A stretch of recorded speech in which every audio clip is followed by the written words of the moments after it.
সেই রকম মোবাইল চলাই রে। এখনকার যুবকেরা নষ্ট হয়ে গেছে, এটা ঠিক কিনা বলেন? এই মোবাইলের তো নষ্ট করছে। এই যুবকদের আমি বলতেছি, তোমরা একটু জবান খুলে বলো বাজান, আসলে সবাই বলে সুন্দর করে, আমি যেই বলবো আসলে আপনারা একটু সুর দিয়ে বলবেন, যাইতে হবে আসলে। বিশ্বাস করেন, বিশ্বাস করেন, কখন যাবেন? খালি গল্প করে, অমুকের ফাঁসি হলো রে, অমুকের ফাঁসি হলো রে। কে রে পাগলা, অমুকের ফাঁসি হলো, তুমুকের ফাঁসি হলো, তোর যে মৃত্যু হবি রে। ফাঁসির তারিখ আছে কিন্তু মরার কোনো তারিখ নাই। জোরে কোন কথা শুনছি না যে অমুক তারিখে ফাঁসি হবে, ফাঁসির আগে সাইজ হয়ে তার উপরে ফাঁসি যাবি।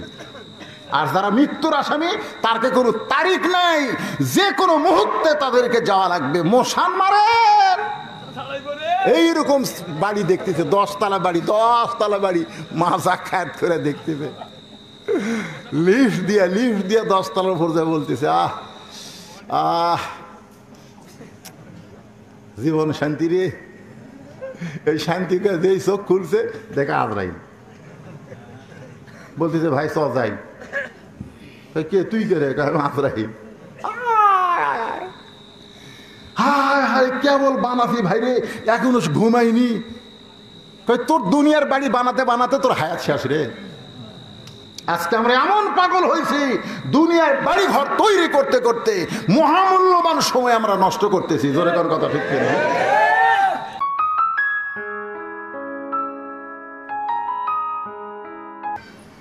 যেই নবীর সিরাত মাহফিল, সুবহানাল্লাহ বলেন, যে নবী ঘোষণা করেছেন যে আমার একজন উম্মত, আমার একজন উম্মত, সব উম্মত না, সমস্ত উম্মতের মধ্যে একজন উম্মত যতক্ষণ জান্নাতে না ঢুকবে, আমি রাসূল ততক্ষণ জান্নাতে ঢুকবো না।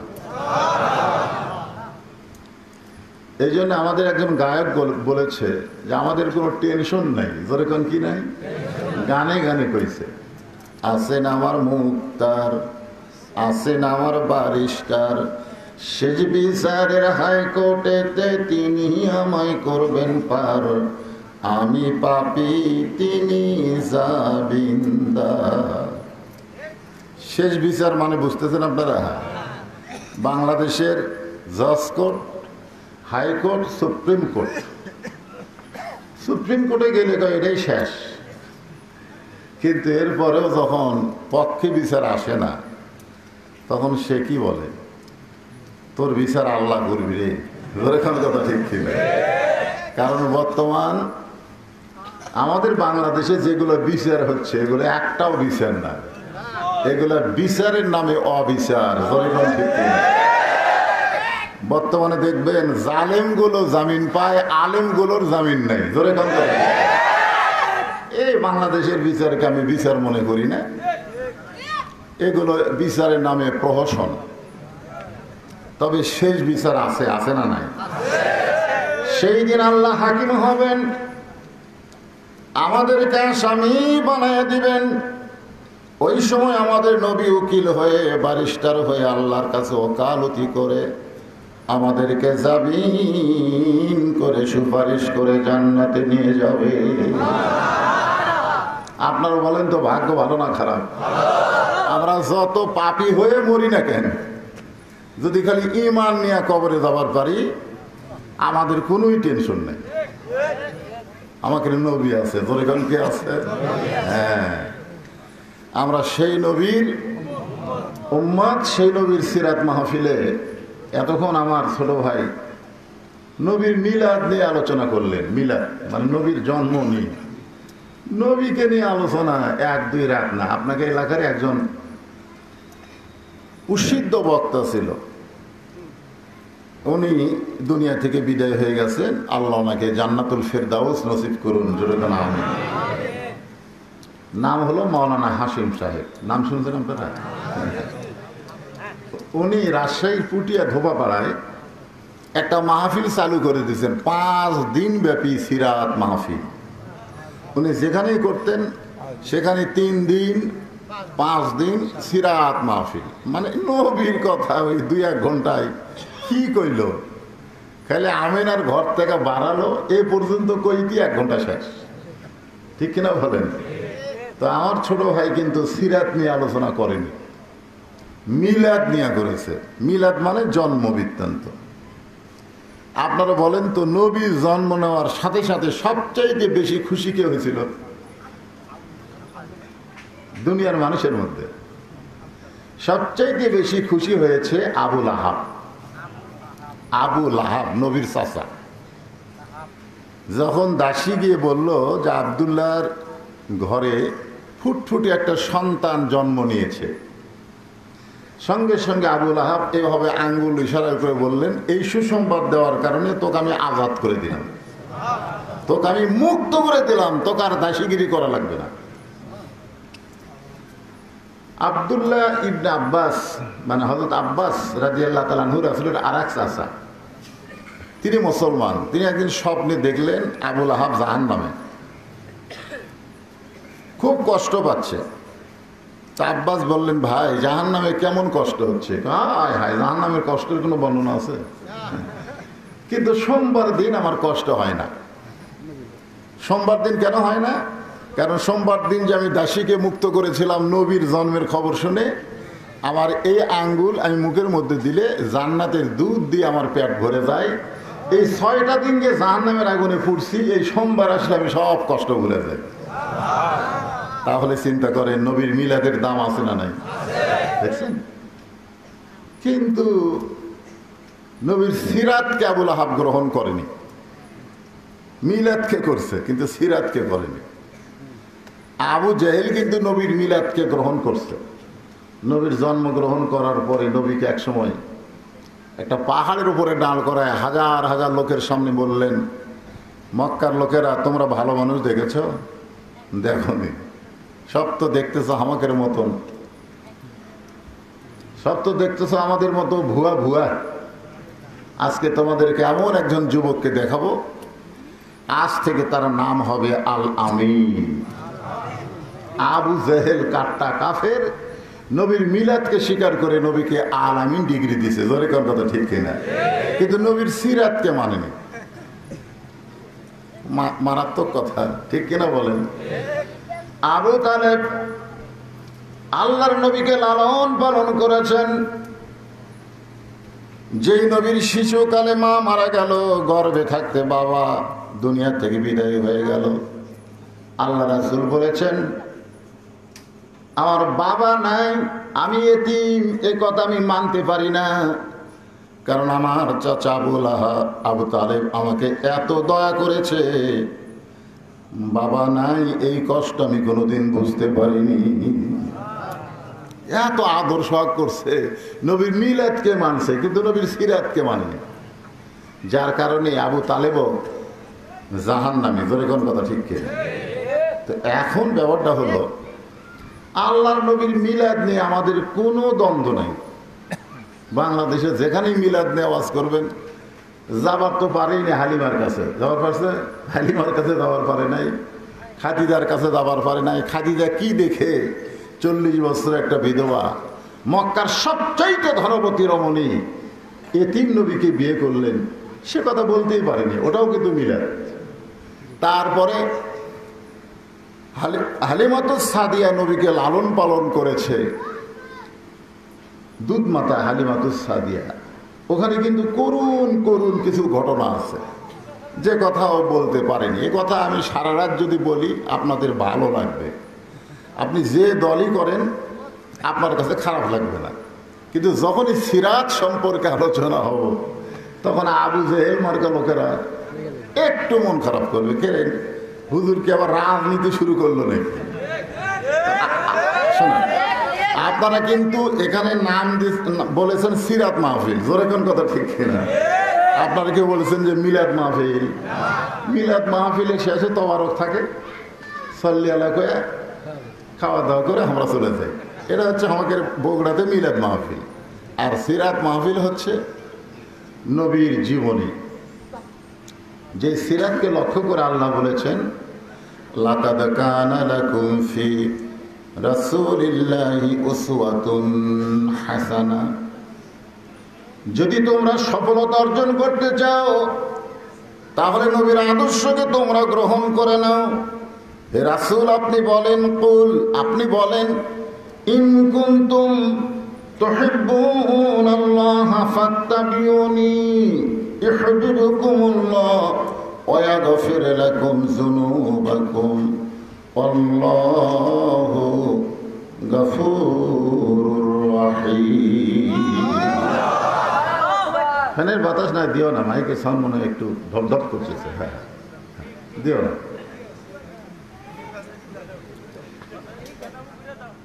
তো এখন আপনাদের কাছে মিলাদ মাহফিলের আলোচনা তো মাশাআল্লাহ হয়েছে, আমি একটু সিরাত নিয়ে কথা বলি, কি বলেন? হ্যাঁ সিরাত নিয়ে একটু কথা বলি। সিরাত শুরু হয়েছে নবীর 40 বছর বয়স থেকে। কয় বছর? 39 বছর পর্যন্ত নবীর শত্রু দুনিয়াতে কেউ ছিল না। কিন্তু 40 বছর বয়সে নবীর উপরে যখন আল্লাহ কোরআন নাজিল করলেন, যখন কি নাজিল করলেন? যে কোরআনের এক নাম হলো ফুরকান, যে কোরআনকে আল্লাহ বলেছেন শিফা। অনুনাজ্জিলু মিনাল কোরআনি মা হুয়া শিফাউ ওয়া রাহমাতুল লিল মুমিনিন। এর বাংলা স্লোগান হচ্ছে সব সমস্যার সমাধান দিতে পারে আল কোরআন। সুবহানাল্লাহ বলেন না?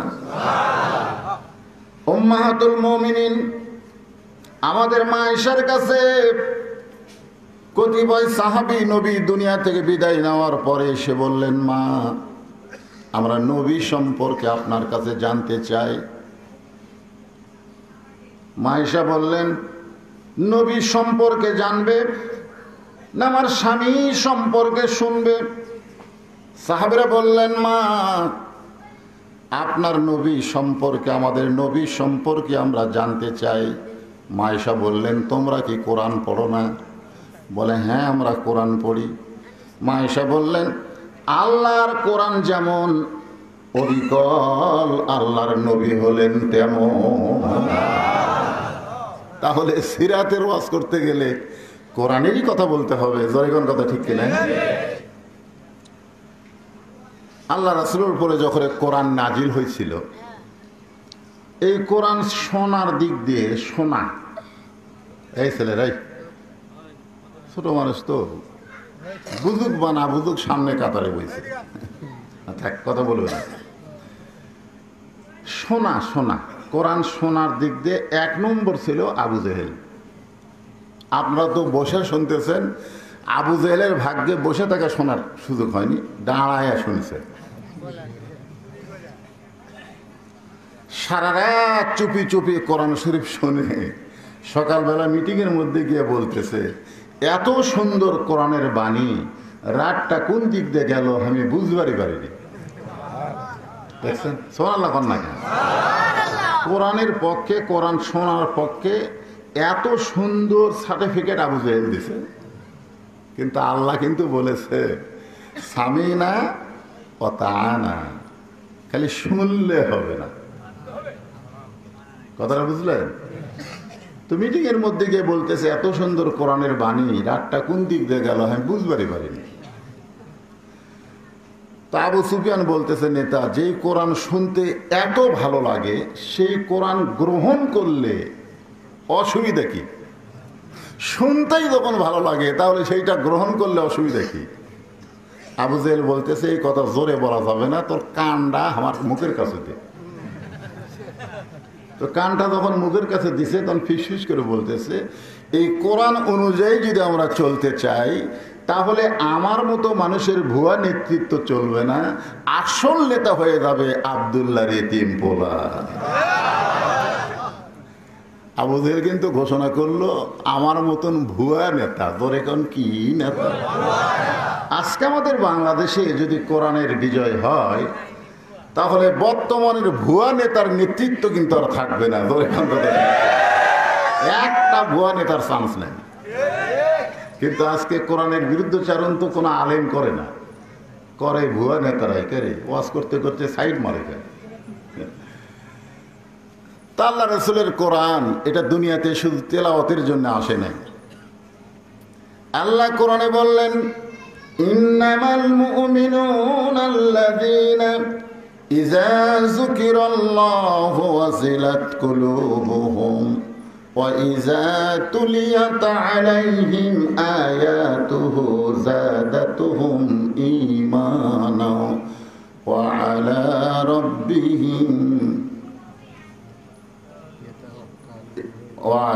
রাব্বিহিম ইয়াতাওয়াক্কালুন। আল্লাহু আকবার। এখন আমরা রাসূলের উম্মত যারা, এই আয়াতের উপরেই আমার আজকের আলোচনা হবে, সিরাত মাহফিল। আল্লাহ রাসূলের মতন ভালো মানুষ কেউ ছিল না। আপনি বলেন, তার ভালো বলা এটা কি মানুষ বলছেন, আল্লাহ বলছেন? আল্লাহ কোরআনে বলেছে, ওয়া ইন্নাকা লাআলা খুলুকিন আযীম। রাসূলের চরিত্র হলো মহান চরিত্র। আজিম হচ্ছে আল্লাহর নাম। আজিম কার নাম? চরিত্রের মধ্যে সে আজিম শব্দটা আল্লাহ উল্লেখ করে বললেন, মহান চরিত্রের অধিকারী হচ্ছেন আমাদের নবী। বলে কেন? সেই মানুষটার শত্রু কেন হলেন? শত্রু হওয়ার পিছনে কারণ কি? আল্লাহ রাসূল কোরআন নিয়ে আছেন ঘরে, মক্কার কাফেরদের মধ্যে কোনো টেনশন নাই, কিন্তু আবু জেহেলের মাথায় টেনশন। যদি নবী কোরআন নিয়ে বের হয়, যদি বের হয়, টেনশন আছে না নাই? তো আবু জেহেল তার কয়েকজন নেতাকরক নিয়ে নবীর কাছে আইছে, আচ্ছা প্রস্তাব দিচ্ছে, বাবা তোমার যে জিনিস পাইছো শুনতে ভালো, খুবই আরাম, রাত কোন দিক দিয়ে দেওয়া আমি বুঝবারই পারি না, তুমি এই জিনিস ঘরের মধ্যে নিয়ে তেলাওয়াত করো, আমরাই শুনবো বাইরে থেকে, কিন্তু এই কোরআন নিয়ে তুমি বাইরে যাবা না। বিনিময়ে তুমি যদি, খাদিজা তো বুড়ি হয়ে গেছে, তুমি যদি মক্কার সবচাইতে সুন্দরী মেয়ে চাও, আমরা তোমাকে দিয়ে দেব। গোটা মক্কার ভিতরে সবচাইতে সুন্দরী মেয়ে তোমার সঙ্গে বিয়ে দেব। 2 নম্বর শর্ত হলো, তোমাকে কোনো কষ্ট করে কামাই করা লাগবে না। মক্কার সবচাইতে ভালো ভালো খাবার তোমার ঘরে আমরা পৌঁছে দেব। 3 নম্বর, তুমি যদি চাও যত পরামর্শ লাগে হামা করে দিবা, কিন্তু আইন দিবা না। পরামর্শ দিবা কিন্তু আইন দিবা না। তো এখন ব্যাপার হলো, আল্লাহ রাসূল এই কথা শুনে বললেন যে আপনারা যা দিবার চাইলেন সেইটা তো দূরের কথা, যদি আসমানের চাঁদ সূর্য আমার 2 হাতে এনে দেন, এই কোরআনের আন্দোলন আমি করবই। কারণ কোরআন তেলাওয়াতের কিতাব নয়, কোরআন পড়ার কিতাব নয়, কোরআন হলো সমাজ পরিবর্তনের কিতাব। জোরে কোন ঠিক? তখন তো তারা শত্রু হয়ে গেল যে না, এই তো বাইর হবি। আজকে মসজিদের মধ্যে আপনি সুন্দর করে কোরআন পড়েন, সব দলের লোকেরা এসে কিন্তু আপনার পিছনে ইক্তেতা করবে। আমি নিজের চোখে দেখছি, আওয়ামী লীগ, বিএনপি, জাতীয় পার্টি, জামাত কাতার সোজা করতেছে। জামাত একটু 4 আঙ্গুল পিছনে আছে, আওয়ামী লীগে হাত ধরে টানতেছে, কে ভাই পিছনে কেন রে, আয় আমার পায়ের সাথে ফাও লেগে খাড়া হয়। বিএনপি একটু সামনে গেছে, আওয়ামী লীগ টান দেখে সামনে যাস কে রে, কাতার জিনিস না। মসজিদের মধ্যে দেখবেন সব দল এক কাতার, ইমাম কোরআন পড়তেছে, এরা খালি শুনতেছে কিন্তু বুঝতেছে না। যেরকম কথা ঠিক। এখন এইটা যদি ইমাম বুঝানো শুরু করে দেয়, শুধুমাত্র 50 বছর যিনি কোরআনের সবচাইতে ভালো তাফসির করে বাংলার মুসলমানকে বুঝালেন কোরআনের তাফসির কাক করে, এইটা দুনিয়া থেকে বিদায় নেওয়ার পরে হুজুরের নামে দোয়া করছে নাম ধরে। এই দোয়া করার কারণে অনেক মসজিদের ইমামতি চলে গেছে, ইমামতি চলে গেছে। চিন্তা করছেন? এখন আপনাদেরকে আমি সেই সিরাত থেকে আলোচনা করতেছি, একটু মনোযোগ দেবেন। কোরআন এবং হাদিসের সমন্বয় আমাদের শোনার দরকার আছে না নাই? হ্যাঁ, আল্লাহ রাসূল আসলে কি? আল্লাহ রাসূল আসলে কি? আমরা অনেকে বলি 12ই রবিউল আউয়াল তারিখে রাসূল দুনিয়া থেকে বিদায় নিয়েছেন। রাসূল দুনিয়া থেকে বিদায় নিয়েছেন, এই কথা আমরা অনেকেই বলি, কিন্তু রাসূল দুনিয়া থেকে বিদায় নেন নাই। আমরা ছোটবেলায় গজল শুনতাম, ইসলামের আলো জ্বলায়া দিয়া নবী ঘুমায়া আসেন সোনার মদিনায়, ইসলামের পতাকা উড়ায়া দিয়া নবী শুইয়া আসেন সোনার মদিনায়। আপনারা কেউ কর পারবেন যে ইসলামের পতাকা উড়ায়া দিয়া নবী মইরা আসেন সোনার মদিনায়? মইরা কর পারবেন? তাহলে আপনারা কেন বলেন যে 12ই রবিউল আউয়াল তারিখে নবী মরে গেছে? নবী মরে গেছে এ কথা কোন মুসলমানের মুখে আনাই কবিরা গুনাহ। আজও মুয়াজ্জিন আশহাদু আল্লা ইলাহা ইল্লাল্লাহর সাথে সাথেই আশহাদু আন্না মুহাম্মদ রাসূলুল্লাহ বলতেছে। জোরে কর কথা ঠিক কিনা? আজও কোন হিন্দু মুসলমান হবার গেলে শুধু লা ইলাহা ইল্লাল্লাহ 1 কোটি বার বললেও মুসলমান হতে পারবে না যতক্ষণ মুহাম্মদ রাসূলুল্লাহ উচ্চারণ না করবে। জোরে কর কথা ঠিক। তাহলে মরে গেছে। ইমাম মালিক টুপিওয়ালা দাড়িওয়ালা জুব্বাওয়ালা মানুষকে দেখলে হাত ধরে বাড়ি নিয়ে যেতেন, বলতেন আজকে আপনি আমার মেহমান। বলে হুজুর আমি একটা সাধারণ মানুষ, আর আপনি এত বড় একজন আলিম হয়ে আমার মতো মানুষকে মেহমান করলেন কেন? বলে তোমার ভিতরে আমি রাসূলকে দেখতেছি। আমি তোমাকে মেহমান করার কারণ হলো তোমার চেহারার মধ্যে আমার রাসূল, তোমার মাথার টুপির মধ্যে আমার রাসূল, তোমার পোশাকের মধ্যে আমার রাসূল। আমার বিশ্বাস যার মাথায় টুপি মুখে দাঁড়িয়ে পরনে জুব্বা তার কলিজার ভিতরেও আল্লাহ রাসূল। জোরে কর কথা। এই গল্প রাসূল মরে গেছে, রাসূল মরে গেছে। খালি আবু বকর বলেছিল রাসূল বিদায় হচ্ছে, রাসূলকে দাফন করা লাগবে। এটা কে বলেছিল? আবু বকর সিদ্দিক রাদিয়াল্লাহু বলছে রাসূল বিদায় নিছে, রাসূলকে দাফন করা লাগবে। সাথে সাথে উমর ফারুক বলে কেউ যদি বলে রাসূল বিদায় নিছে তার দেহ থাকবে কিন্তু মাথা থাকবে না। ওমর ফারুক বলতেছে দেহ থাকবে কিন্তু মাথা আউট। দেখেন নবী যখন দুনিয়াতে ছিল তখন কিন্তু ওমর ফারুক আবু বকর দুইজন এক মত। ধরে কোন কয় মত? এক মত। আবু বকর যখন আয়েশাকে বিয়ে দিল নবীর সাথে, ওমর ফারুক বললেন ভাই আলী জামাই হলো, ওসমান জামাই হলো, তুমি শ্বশুর হলে। আমার ভাগ্য এত খারাপ, আমি কিছুই হবার পারলাম না। তা আবু বকর কয়ে তোর মেয়ে নাই, তোর মেয়ে হাফসাকে নবীর সাথে বিয়ে দে, তাহলে তুইও শ্বশুর হ। দেখছেন কি মিল? দুইজনই নবীর শ্বশুর। জোরে কোন সুবহানাল্লাহ। কিন্তু বিদায় নেওয়ার সাথে সাথে দুইজনের মত পাল্টে গেল। একজন কয় দাফন কর্ম, আর একজন কয় মরিনি। কেউ যদি কয় বিদায় লেছে ওর দেহ থাকবি মাথা থাকবি না। এখন নরম নরম সাহাবী, নরম নরম আবু বকরের কাছে গিয়ে বলতেছে আবু বকর ভাই আপনিও যা আমরাও তাই। কারণ আল্লাহ রাসূল বলেছেন আমার পরে এই দুনিয়াতে কেউ যদি শ্রেষ্ঠ মানুষ থাকে সেই মানুষটি হলো আবু বকর। আমার সমস্ত উম্মতের নেকি যদি এক পাল্লায় দেওয়া হয়, আর গাড়ে সুরের মহব্বতের নেকি যদি আবু বকরের অন্য পাল্লায় দেওয়া হয়, সমস্ত উম্মতের নেকি চাইতে আবু বকরের নেকির ওজন বেশি হবে। এখন এখানে একটা ফতোয়া আছে, আপনারা বলেন তো আমলের নেকি আর মহব্বতের নেকি কোনটার দাম বেশি? সমস্ত উম্মতের আমলের নেকি আর আবু বকরের এক রাতের মহব্বতের নেকি। আমরা যতই আমল করি, রাসূলকে মহব্বত ছাড়া যদি আমল করি, ওই আমল আল্লাহর দরবারে কবুল হবে না। জোরে কোন কথা ঠিক কিনা? তো নরম নরম গুলো এসে বলতেছে যে আপনিও যা আমরাও তাই। রাসূল বিদায় নিছে, রাসূলকে দাফন করবার চাই।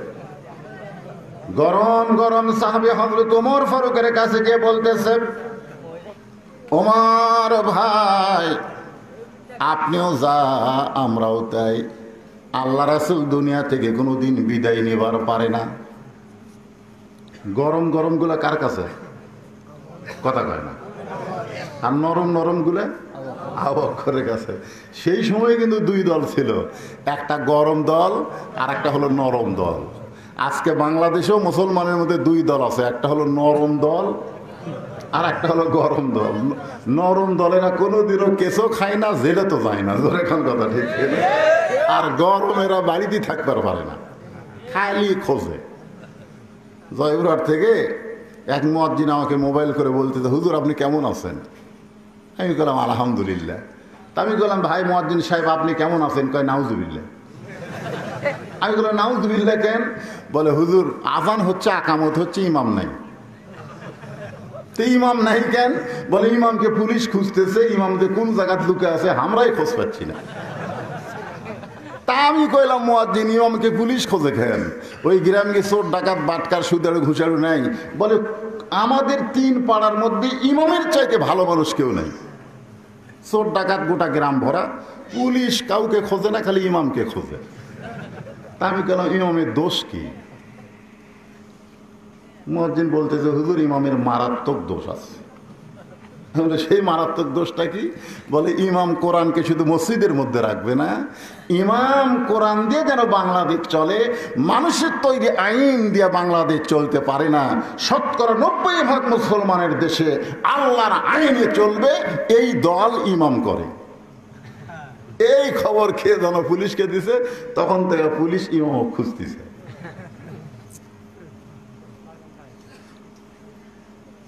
দুই দল হয়ে গেছে, একটা হলো নরম দল, একটা হলো গরম দল।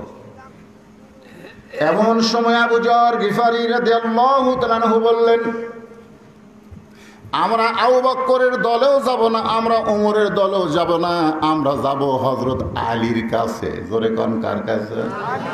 আপনারা কোন তো দল বাড়তিছে না কমতিছে?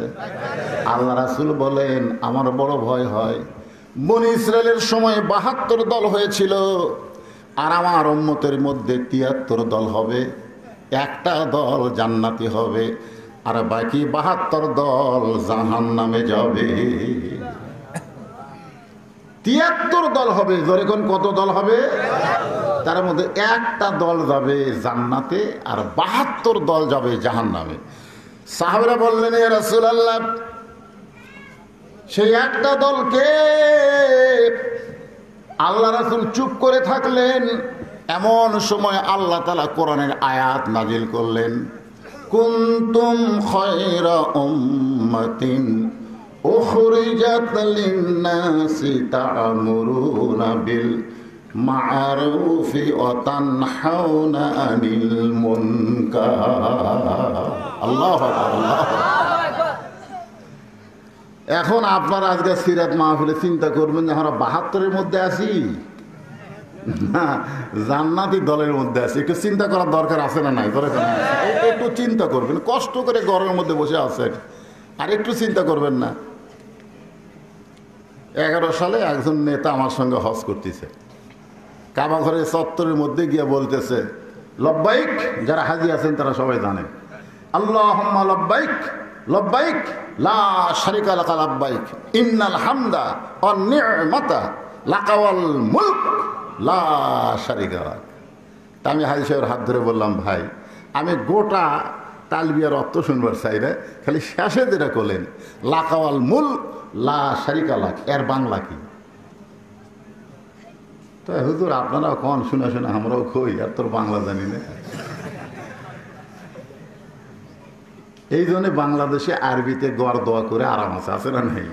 আমি বহু নেতার মরার দোয়ার অনুষ্ঠানে আরবিতে গোয়ার দোয়া করি, ওরা না বুঝে খালি আমিন আমিন করে, বুঝবার পারে না।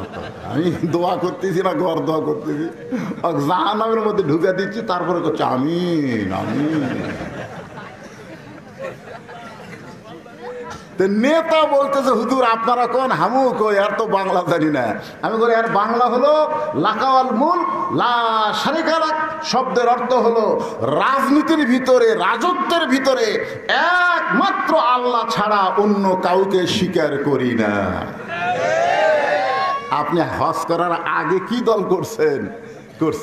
কিন্তু হজ করার পরে আপনি যদি আল্লাহর দল না করেন, কোনো মানুষের দল করলে আপনার নাম হাজি হবে কিন্তু আল্লাহর দরবারে কবুল হবে না। তাহলে এখন এই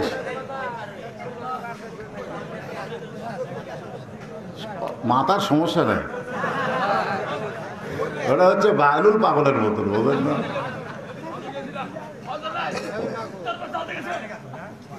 আল্লাহর বান্দার একটু মনোযোগ দিয়ে শোনেন।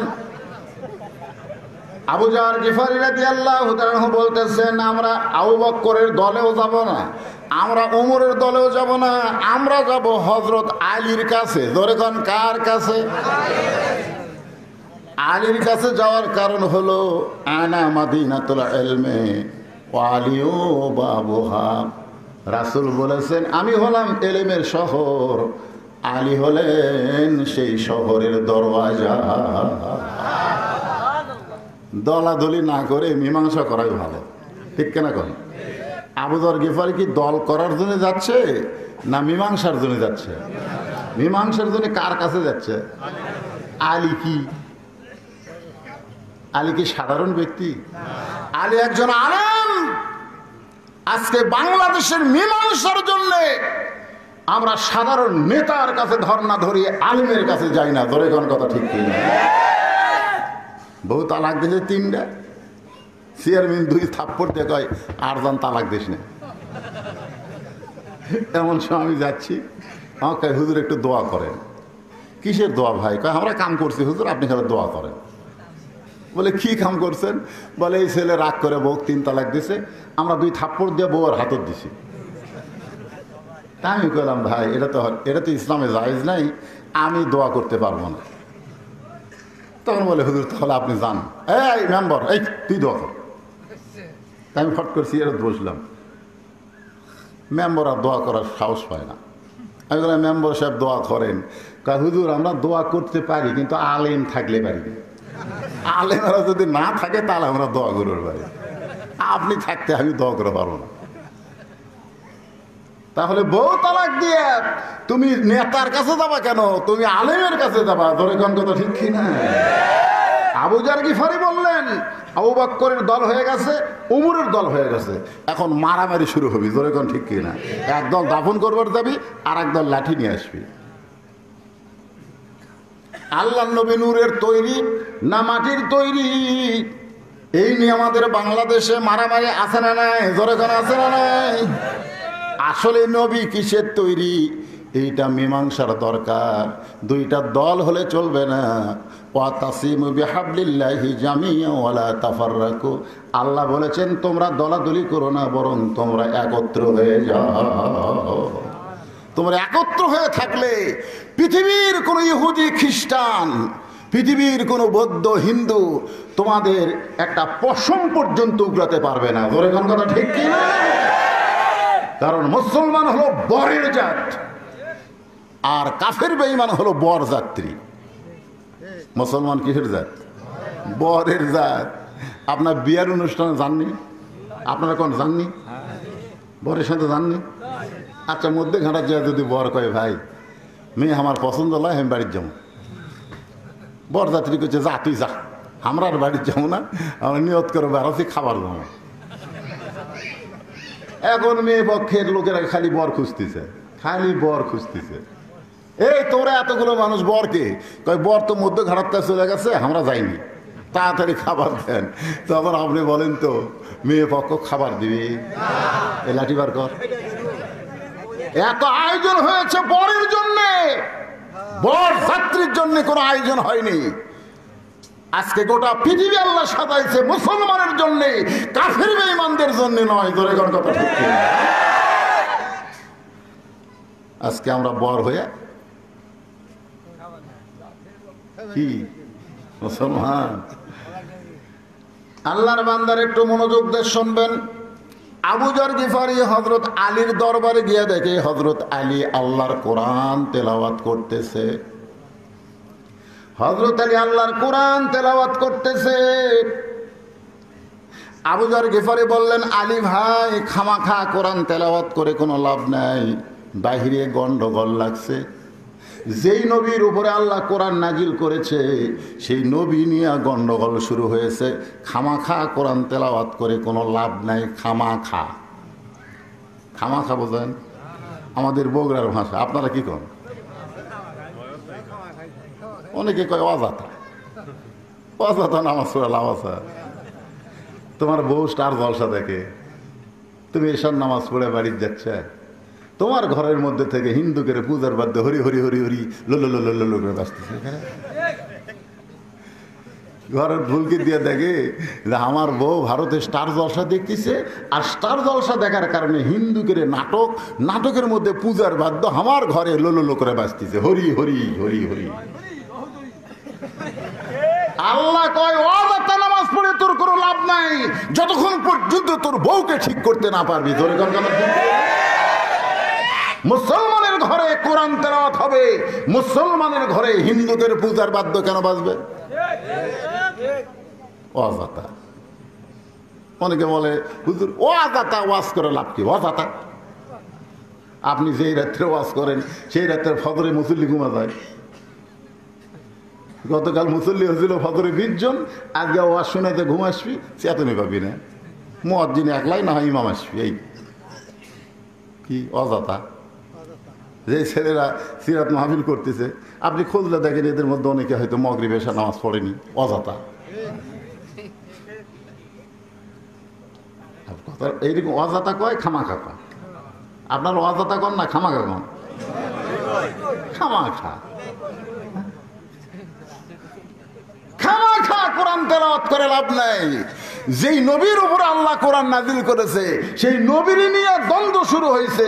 এক দল কয় বিদায় নিষে দাফন করব, আর এক দল কয় খালি যদি শুনি বিদায় করছে এই কথা, তার দেহ থাকবে মাথা থাকবে না।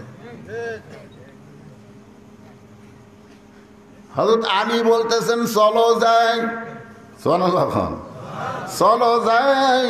আবু যর গিফারি বললেন, আমরা আসলাম আপনার কাছে, আর আপনি কোথায় যাবেন? আবু বকরের দলে যাবেন না ওমর ফারুকের দলে যাবেন? আমরা আসলাম আপনার কাছে মীমাংসার জন্যে, কিন্তু আপনি বললেন চলো যাই। আপনি কি আবু বকরের দলে যাবেন না ওমর ফারুকের দলে যোগ দিবেন? আলী বলতেছেন, আবু যর, যারা পরিচিত মুসলমান হবে তারা কোনোদিন মানুষের দল করবে না। আবু বকরের দল করাও জায়েজ নাই, ওমরের দল করাও জায়েজ নাই। মুসলমানকে কেবলমাত্র দল করতে হবে আল্লাহ। তাহলে কি বলতেছেন? আবু বকরের দল করাও যাবে না, ওমরের দল করাও যাবে না। আর আপনারা বাংলাদেশে কার দল করতেছেন? কার দল করতেছে? মুসলমানের বাচ্চা যদি হও তাহলে কোনো মানুষের দল করা চলবে না। মানেন বা না মানেন, সিরাতে রাসূল শোনেন। কার দল করবেন? আরো জোরে, জোরসে বলুন। জোর হলো না? যারা বলতেছেন না, যারা বলতেছেন না তাদের দুই কান্দে দুই মুহুরি। আল্লাহ বলতেছে, আল্লাহ এই শয়তানের কান্দ থামা থাকবো না। হুজুর বলতেছে কার দল করবে? আর আল্লাহর দল, তোমার দল কয় না। আর কান্দর থেকে আমরা লেখমো কি? তো পুরিয়া শয়তান হয়ে গেছে। দুই কান্দে দুই ফেরেশতা মাঝে মধ্যে রাগ করে আল্লাহকে আল্লাহ আল্লাহ আল্লাহ। এই দেখেন আজান হলো, সবাই নামাজ পড়ে গেল, এই শয়তান তো বেড়াই ঘুরতেছি, আর কান্দর থেকে আমরা লেখমো কি? আল্লাহ বলতেছে ধৈর্য ধর, হতে পারে তওবা করে একদিন মুসলমান। জোরে কান সুবহানাল্লাহ। আল্লাহ আমাদেরকে এত ভালোবাসে যে মরার আগ পর্যন্ত আমাদেরকে ফিরে আসার সুযোগ দিছে। জোরে কান কথা ঠিক। এত আল্লাহর দয়া, লা তাকনাতু মির রাহমাতিল্লাহ ইন্নাল্লাহা ইয়াগফিরুয যুনুবা জামিআ ইন্নাহু হুয়াল গাফুরুর রহিম। এতদিন যা করছি আজ থেকে তওবা করে যদি আমরা আল্লাহর পথে আসতে পারি, আল্লাহ অতীত জীবনের সমস্ত পাপ মাফ করে দিবি। তোরে কোন কথা ঠিক কি? তাহলে কার দল কর্ম এই কথা বলতো আল্লাহ ভাইকে আটকে গেছে। কি মন খারাপ করতেছে? সামনে আসছে শুভ দিন, চিন্তা ভাবনা করে নিন, সময় কিন্তু আর বেশি বাকি নাই। হ্যাঁ, আল্লাহর বান্দার একটু জবান করে বলতে হবে। আবু যর গিফারি বললেন, আলী ভাই তাহলে আপনি আমাদেরকে কোথায় নিয়ে যাবেন? আবু বকরের দলেও যোগ দিবেন না, উমরের দলেও যোগ দিবেন না, তাহলে আপনি আমাদের কোথায় নিয়ে যাবেন? আলী বলতেছেন, তোমাদেরকে এমন একটা জায়গায় নিয়ে যাব যে জায়গায় গেলে মীমাংসা হবে। আপনারা বলেন তো মীমাংসার দরকার আছে না নাই? আবু যর গিফারি বললেন, আমাদের কোনো আপত্তি নেই, যে জায়গায় গেলে মীমাংসা হবে আমরা সেই জায়গায় যেতে চাই। আজকে সিরাতে রাসূল মাহফিলে আপনারা বলেন, আলী সমস্ত সাহাবীদেরকে নিয়ে যে জায়গায় যাচ্ছে সেই জায়গায় কি আপনারা যাবেন? যেখানে গেলে মীমাংসা হবে। জোরে কোন কি হবে? বাংলাদেশে মীমাংসার জায়গার নাম হলো মসজিদ। মীমাংসার জায়গার নাম হলো মসজিদ। নামাজ শুরু করছে, নামাজের আগে তো খেয়াল করে, কিন্তু যেই নামাজ শুরু করছে ইতিমধ্যে দুইজন দুই ধারের ডান আছে। ডান পাশে যে ডান আছে তাই হলো সুদারু, আর বাম পাশে যে ডান আছে সে হলো ঘুষাড়ু। ওই এখন এরকম আল্লাহু আকবরকে হাত বান্ধিছে, এখন আর হাত খোলা যাবে? এই কতক্ষণ হাত খোলা যাবে? হাত খোলা যাবে না তো, কারণ আল্লাহু আকবার কান ধরে এরকম আসামি হয়ে গেছি আল্লাহর কাছে। জোরে কোন কথা ঠিক কিনা? আসামি কোনোদিন বসা থাকে না দাঁড়ায় থাকে। এই জন্য আল্লাহ বলেছেন কুম, কুম মানে কি দাঁড়াও, লিল্লাহি আল্লাহর জন্য কনিতির আনুগত্য নিয়ে। এখন কতকগুলা সারাদিন ঘরে 10 কেজি ব্যাগলিয়া বাজার করে আর মসজিদে যায় সিয়ারত বসে। জোরে কোন কথা ঠিক? সারা জীবন শয়তানি করে বুড়া বয়সে আল্লাহ ধরতে কেন? যে মেশিন সবসময় চলে না, হঠাৎ চলাবার চান চলবি। ওই যৌবন বয়সে নামাজ পড়েনি, ওর হাঁটুর বিয়ারিং টিয়ারিং সব জাম মারছে। এখন উপরে যে সেজদা দিবি, মাজার যে বিয়ারিং আছে নাট বল্টু আছে জাম মারছে। ওই এখন ওর সিয়ারত বসে থাকলে এই করতেছে। আমি বলি চেয়ারত যদি নামাজ পড়তে চাও মিয়া, বাড়ির নামাজ পড়ো, মসজিদের মধ্যে চেয়ার চলবে না। কারণ জামাতে নামাজ পড়া যেমন ওয়াজিব, কাতার সোজা করা তেমন ওয়াজিব। জোরে বলুন কথা ঠিক। আর কাতার সোজা করতে গেলে পায়ের গোড়ালির সঙ্গে গোড়ালি মিল করা লাগবে। নবীর সিরাত, নবীর সিরাত হলো নবী ততক্ষণ পর্যন্ত কিবলামুখী হয়নি যতক্ষণ পর্যন্ত কাতার সোজা না হয়েছে। নবীর সুন্নত। নবী কিবলামুখী কখন হচ্ছে? যখন থেকে কাতার সোজা হয়ে গেছে, কাতারের মধ্যে ফাঁক ফুঁক নাই, এক ফাঁক দেখে শয়তান ঢুকতেছে রে, বকরির বাচ্চার মতো শয়তান ঢুকতেছে, ফাঁক বন্ধ কর।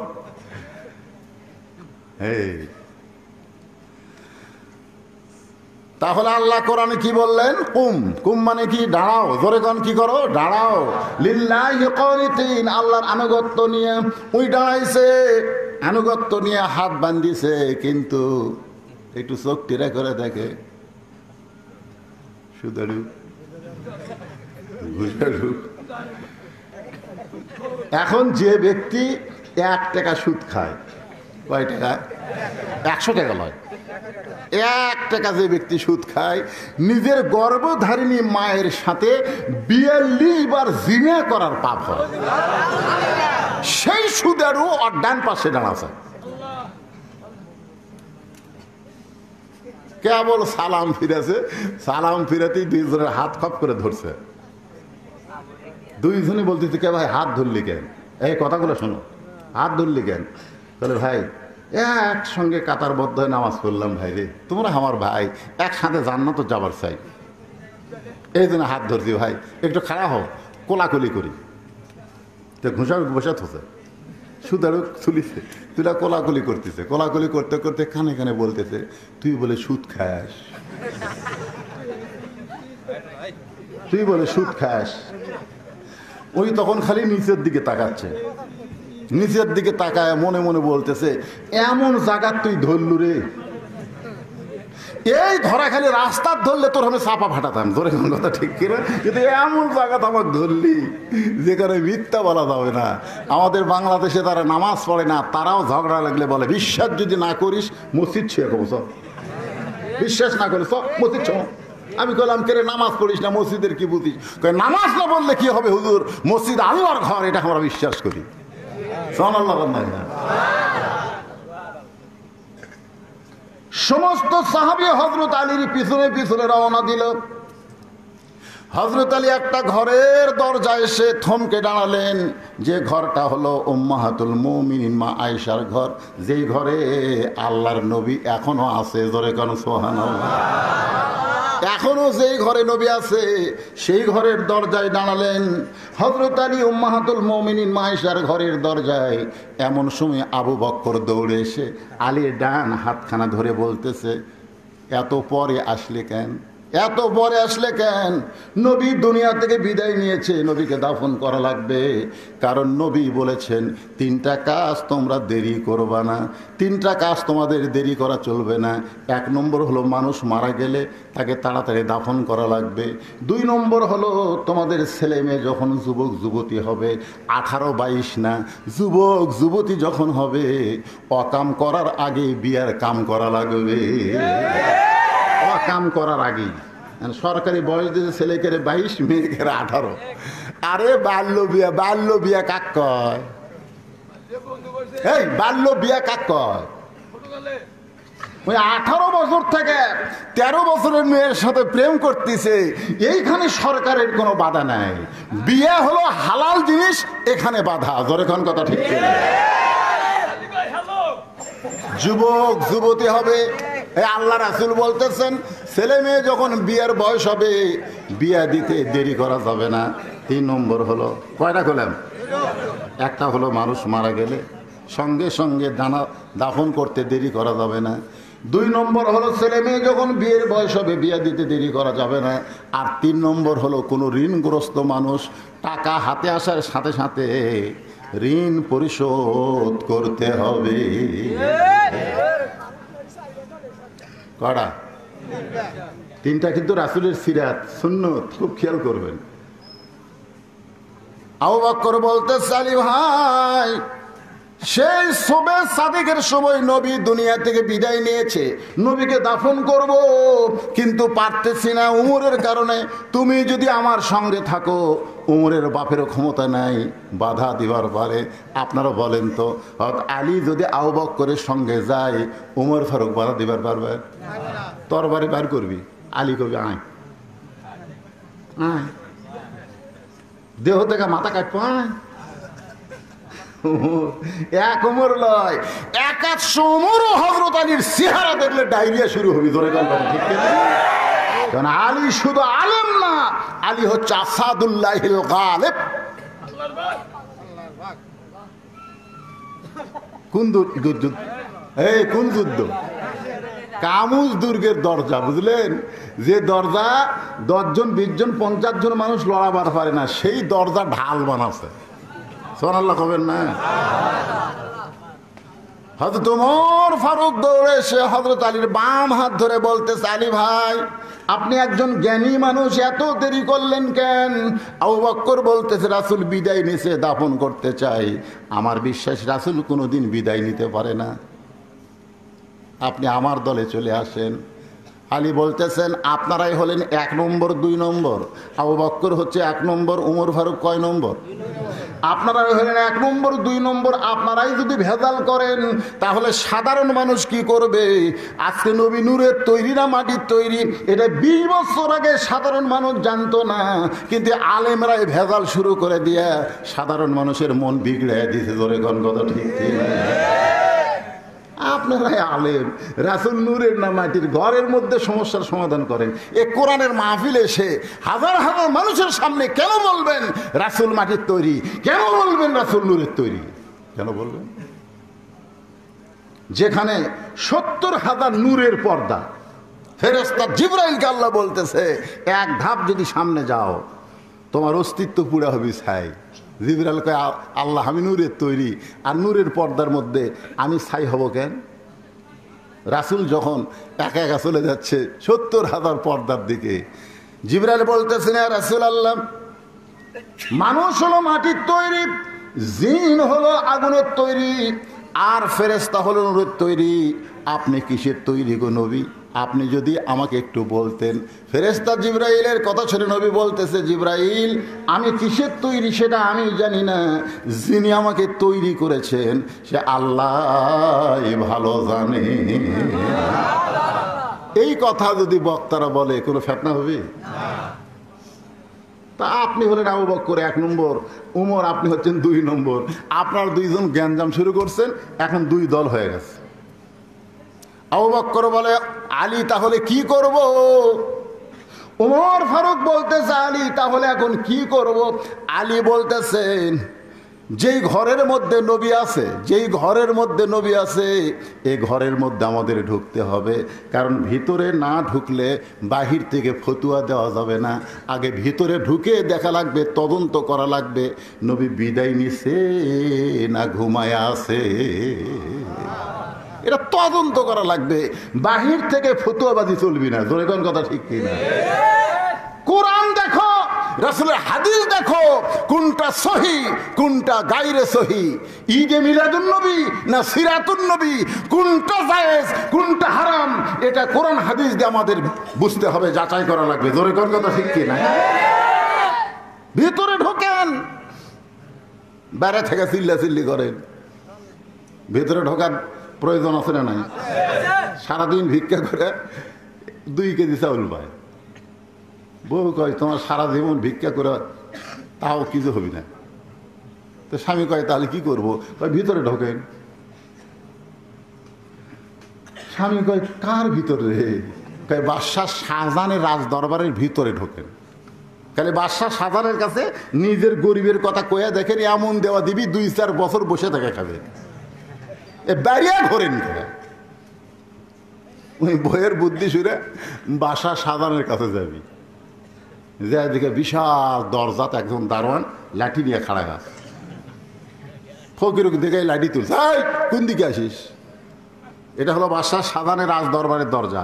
এই দরজাতে উজির নাজির মন্ত্রী যারা তারাই ঢুকতে পারে, তোর মতন ফকির ঢুকলে আমার চাকরি থাকবে না। ফকির দেখতেছে এখানে ডাইরেক্ট কাজ করা যাবে না, উদউ ইলা সাবিলি রাব্বিকা বিল হিকমাহ। জোরে কান সুবহানাল্লাহ। দৌড়ে গিয়া দারোয়ানের 2 পা খপ করে ধরছে, 2 পা ধরে 2 টোটা চোখের পানি দারোয়ানের পায়ে পড়ছে। দারোয়ান লাঠি ফেলে দিয়ে বলতেছে, ভাই তুইও যা আমিও তাই, তুই ভিক্ষা করে খাস আর আমি দরজা পাহারা দিয়ে খাই, আমাদের মধ্যে কোনো তফাৎ নাই। ফকির বলতেছে তাহলে দরজা খুলে দাও। দারোয়ান বলতেছে পাগল, আরো 16টা দরজা আছে, প্রত্যেকটা দরজায় একটা করে দারোয়ান লাঠি নিয়ে দাঁড়ায় আছে, আমি তোরে ছাইড়া দিলে ওই দারোয়ানগুলা ছাড়বে না। ফকির বলতেছে খালি তুমি ছাড়া দাও, পরের দারোয়ান ছাড়বে কি ছাড়বে না সেটা আমার ব্যাপার। প্রথম দরজার দারোয়ান ঠাট্টা করে দরজা খুলে দিচ্ছে, ঠাট্টা বোঝেন না? যা পরের দারোয়ানের পিটন খাই এমনি বার হইল। ওই দরজা খোলা বা ভিতরে ঢুকেছে। দ্বিতীয় দরজার দ্বারা লাঠি তুলে বলতেছে, ফকির ঢুকলা কেমনে? হ্যাঁ ফকির ঢুকলা কেমনে? ফকির বলতেছে কেমনে ঢুকলাম যদি জানবার চাও তাহলে প্রথম দরজার দারোয়ানের কাছে যাও। আমার পরিচয় শুনে কাঁপতে কাঁপতে দরজা খুলে দিয়েছে। দ্বিতীয় দারোয়ান চিন্তা করে, এর যদি পরিচয় না থাকবে তাহলে প্রথম দরজার দারোয়ান দরজা খুলবে কেন? খামাখা আমি দরজা বন্ধ করে চাকরি নষ্ট করব না, ফকিরের চেহারায় সিআইডি হতে পারে। এইভাবে দারোয়ান সমস্ত দরজা পাড়ি দিয়ে রাজ দরবারের ভিতরে ঢুকেছে। ইমাম গাজ্জালি বলেন, মুসলমান তোমাদের কয়েকটা দরজা আছে, তার মধ্যে প্রথম দরজা হলো মৃত্যুর দরজা।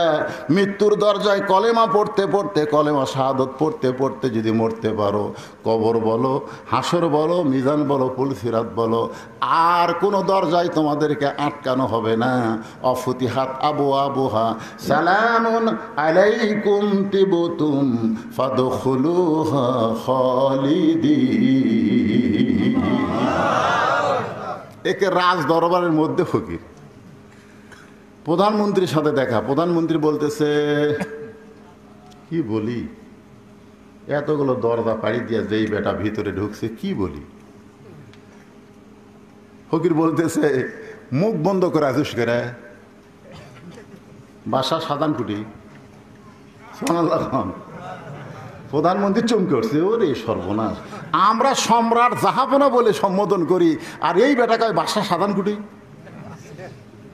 কাঁপতে কাঁপতে বলতেছে, বাবাজি আপনাকে চিনি না। বলে, চিনার দরকার নেই, বাদশা কোথায় আগে সেটা কর। বলো, ওই ছোট্ট ঘরের ভিতরে। ফকির ছোট্ট ঘরের কাছে গিয়ে দেখে দরজা বন্ধ। একটা জানালার পাল্লা দিয়া ভিতরে তাকায় দেখে একজন মানুষ দুই হাত তুলে কাঁদতেছে আর বলতেছে, ও বাদশার বাদশা, তোমার দরবারে আমি ফকির। দু চোখ দিয়ে দর দর করে পানি পড়তেছে।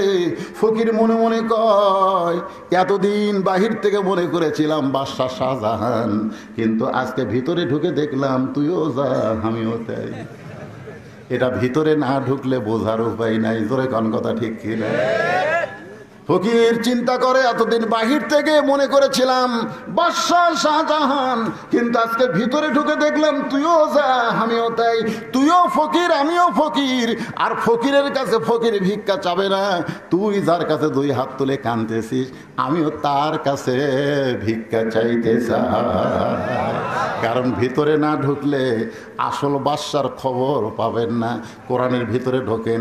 এই যে কোরআন দেখতেছেন, এই কোরআনের ভিতরে ঢোকেন। 29 পারার প্রথমে আল্লাহ বলতেছেন, এই বাংলাদেশের প্রধানমন্ত্রী বাদশা না, প্রেসিডেন্ট বাদশা না, আমেরিকার প্রেসিডেন্ট বাদশা না, আসল বাদশা হলো তাবারাকাল্লাযী বিয়াদিহিল মুলকু ওয়া হুয়া আলা কুল্লি শাইইন কাদির।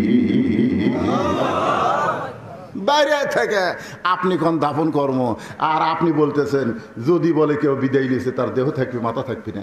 বাইরে থেকে পেছাল পারেন কেন? ভিতরে ঢোকেন। আপনারা বলেন তো, ভিতরে ঢোকার দরকার আছে না নাই? আল্লাহ কি বলেছে? উদখুলু ফিস সিলমি কাফা। খাইলে আদা আদি ঢুকলে হবি না। শীতের দিনে যদি আপনি সবই ঢাকিছেন, কিন্তু দুটো পাও বাইর করে থোছেন। মাঘ মাসের দিনে ল্যাপের মধ্যে সবই আছে, কিন্তু দুটো পাও খেলে বের করে তোলেন। আপনি বলেন তো শরীর গরম হবে? কারণ ঢুকলে পুরি ঢোকা লাগবে। জোরে কোন ঠিক কিনা? আপনি মশার দিনে মশারের বাইরে দেহ তোছেন, কিন্তু হাতটা খেলে বাইরে তোছেন। মশা কবি ওর হাতের উপরে কাজ আদায় কর্মরে। জোরে করার কথা ঠিক কিনা? তার মানে কি বোঝা গেল? গোটা দেহ ঢোকা লাগবে। বাসের মধ্যে যখন বসবেন তখন দেহ গোটাই বাসের মধ্যে রাখতে হবে, হাত মাথা জানলাতে বার করা যাবে না। জোরে করার কথা ঠিক কিনা? আপনি এগুলা সবই বোঝেন, এগুলো আপনি সবই বোঝেন, কিন্তু বছর অন্তর 12 রবিউল আউয়াল তারিখে আপনি শুধু আশেকে রাসূল হবেন। আল্লাহ রাসূলের জিন্দেগি, আল্লাহ রাসূলের সিরাতকে আমলে নিয়ে আসবেন না, তাহলে আপনি পুরোপুরি ইসলামের মধ্যে ঢুকতে পারবেন না। ধরে কোন কথা ঠিক কিনা? এখন হযরত আলী বলতেছেন ভিতরে ঢোকা লাগবে। সুবহানাল্লাহ। তদন্ত করা লাগবে। রাসূল বিদায় নিয়েছে না ঘুমের মধ্যে আছে, আবু বকর ঠিক না ওমর ঠিক, এটা তদন্ত না করলে বলার উপায় নাই। এখন আবু বকর বলতেছে তাহলে ভিতরে কে ঢুকবে? এখন ভিতরে কে ঢুকবে? 1 লক্ষ থেকে 1.25 লক্ষ সাহাবী। সুবহানাল্লাহ। নবী যখন দুনিয়া থেকে বিদায় নিয়েছে 1.25 লক্ষের বেশি সাহাবী নবীর, তাহলে ভিতরে কে ঢুকবে? হযরত আলী বলতেছেন ঘরের মালিক যিনি সিদ্ধান্ত দিবেন তিনি। ঘরের মালিক যিনি সিদ্ধান্ত দিবেন তিনি। ঘরের মালিক হচ্ছে উম্মাহাতুল মুমিনিন আয়েশা। আয়েশা যাকে ঢোকার অনুমতি দিবে সেই ঢুকবে। ওমর ফারুক মনে মনে চিন্তা করে, আয়েশা হলো আবু বকরের বেটি রে, যাই দাফন করবি ওরই ভাগ্যে এখন ঢোকা চলবি। হযরত আলী বলতেছেন, মা, আপনারা সকলে বলেন মা। নবীর বউ আমাদের কে হয়? উম্মাহাতুল মুমিনিন। হযরত আলী বলতেছেন, মা, নবীর সিরাত এবং সুরত নিয়ে বাহিরে গ্যাঞ্জাম বেঁধে গেছে মা।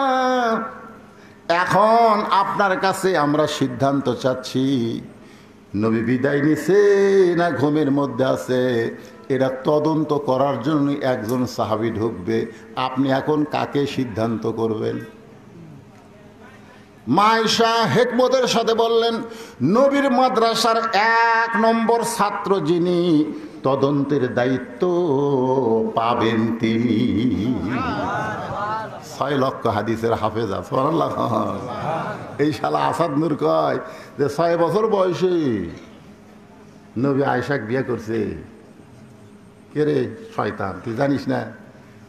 ৬ বছর বয়সে বিয়ে করলেও ৯ বছর বয়সে নবীর সংসারে আইছে। আল্লাহ জানে যে নবী বিদায় নিয়ে নবীর উম্মতের মধ্যে অনেকগুলো মহিলা উম্মত থাকবে, তারা তো নবীর কাছে পুরুষের কাছে যাইতে পারবে না, তারা মা আয়েশার কাছে শিক্ষা গ্রহণ করবে। এই জন্য কোনো পুরুষ যেটা পারে নাই সেটা মা আয়েশা পারছে। সর্বপ্রথম কোরআনের হাফেজ, সর্বপ্রথম ৬ লক্ষ হাদিসের হাফেজ। আদরে কান সুবহানাল্লাহ। কি মনে করছেন? এখন মা আয়েশা যেই কথাটা বললেন, কোনো জ্ঞানতাম আছে? কোনো হিংসা আছে? কোনো ফিতনা আছে? বললেন নবীর মাদ্রাসার ১ নম্বর ছাত্র যিনি, তদন্তের দায়িত্ব পাবেন তিনি। সমস্ত সাহাবী চিল্লায় বললেন, নবীর মাদ্রাসার ১ নম্বর ছাত্র হলেন আবু বকর। ওমর ফারুকও বলে আবু বকর, ওসমানও বলে আবু বকর, আলীও বলে আবু বকর। সমস্ত সাহাবী একমত, ১ নম্বর ছাত্র হলেন আবু বকর। এখন আবু বকর মা আয়েশার দরজায় গিয়ে বলতেছে, আসসালামু আলাইকা ইয়া রাসূলুল্লাহ। সালামটা শিখেন পারে? আমি গেছিলাম মৌলভীবাজার ১ বছর ওয়াজ করবার, তো সব বলতেছে হুজুর দোয়ার আগে একটু কিয়াম করা লাগবে। কিয়াম কিয়াম করে কি করা লাগবে? রাসূল সালাম দেওয়া লাগবে। কিভাবে? বলে, ইয়া নবী সালাম আলাইকা, ইয়া রাসূল সালাম। আমি বললাম সম্পূর্ণ হারাম। আমাকে হুজুর দলিল কি? দলিল হলো আসসালামু ক্বাবলাল কালাম, কোনো কথাবার্তা বলার আগেই দেওয়া লাগবে সালাম। কেউ যদি বলে হুজুর আসসালামু আলাইকুম, সালাম হবে না, আগে সালাম তারপরে হুজুর বলা লাগবে। জোরে কোন কথা ঠিক কি না? কেউ যদি বলে চেয়ারম্যান সাহেব আসসালামু আলাইকুম, সালাম হবে না, কারণ আগে সালাম তারপরে চেয়ারম্যান সাহেব বলা লাগবে, কারণ আগে সালাম তারপরে কালাম। জোরে কোন কথা ঠিক কি না? তাহলে ইয়া নবী আগে কয়া পরে সালাম দিলে রাসূলের হাদিসের খেলাফ হয়ে যাবে। এই জন্য আবু বকর সালাম দিলেন, আসসালামু আলাইকা ইয়া রাসূলুল্লাহ, আসসালামু আলাইকা ইয়া হাবিবাল্লাহ। এই সালাম দিতে আপনাদের আপত্তি আছে? কারণ সিরাত মাহফিল তো সবাই সালাম দেন। আসসালামু আলাইকা ইয়া রাসূলুল্লাহ। একদল ফেরেশতা আছে, আপনি যেই মাত্র নবীকে সালাম দিলেন সঙ্গে সঙ্গে নবীর রওজার পাশে গিয়ে বলবে, ইয়া রাসূলুল্লাহ, ইসলামপুরে তোমার সিরাত মাহফিল হচ্ছে, তোমার পাগল উম্মতেরা অত দূর থেকে তোমাকে সালাম দিয়েছে, আমরা ফেরেশতারা সেই সালাম তোমাকে পৌঁছাইয়া দিলাম।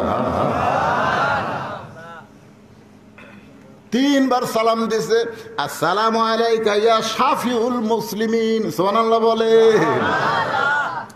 আয়েশা একটু দরজা খুলে দে মা, একটু দরজা খুলে দে। যেই মাত্র মা আয়েশা দরজা খুলেছে, একটু মনোযোগ দিয়ে শুনবেন সিরাত মাহফিল। যেই দরজা খুলেছে সঙ্গে সঙ্গে আবু বকর রাদিয়াল্লাহু ঢুকছে। মা আয়েশা দরজা বন্ধ করে দিলেন। দরজা বন্ধ করে খফ করে বাবার হাত ধরছে। হাত ধরে বলতেছে, বাবা কোথায় যাবেন? বলে নবী তদন্ত করব। নবী তদন্ত করব, বিদায় নিছে না ঘুমের মধ্যে আছে? আয়েশা বললেন, বাবা নবী তদন্ত করার আগে আমার 3টা প্রশ্নের উত্তর দেওয়া লাগবে। আবু বকর বলে, তোমার আবার কি প্রশ্ন? 1 নম্বর প্রশ্ন হলো, আপনি 6 বছর বয়স আমাকে কার সঙ্গে বিয়ে দিয়েছেন? মানুষের সাথে না নবীর সাথে? 6 বছর বয়সে একটা মেয়ে কিছুই বোঝে না, আর সেই বয়সে একটা মেয়েকে আপনি বিয়ে দিলেন, মানুষের সাথে দিচ্ছেন না নবীর সাথে দিচ্ছেন? এটা হলো 1 নম্বর প্রশ্ন।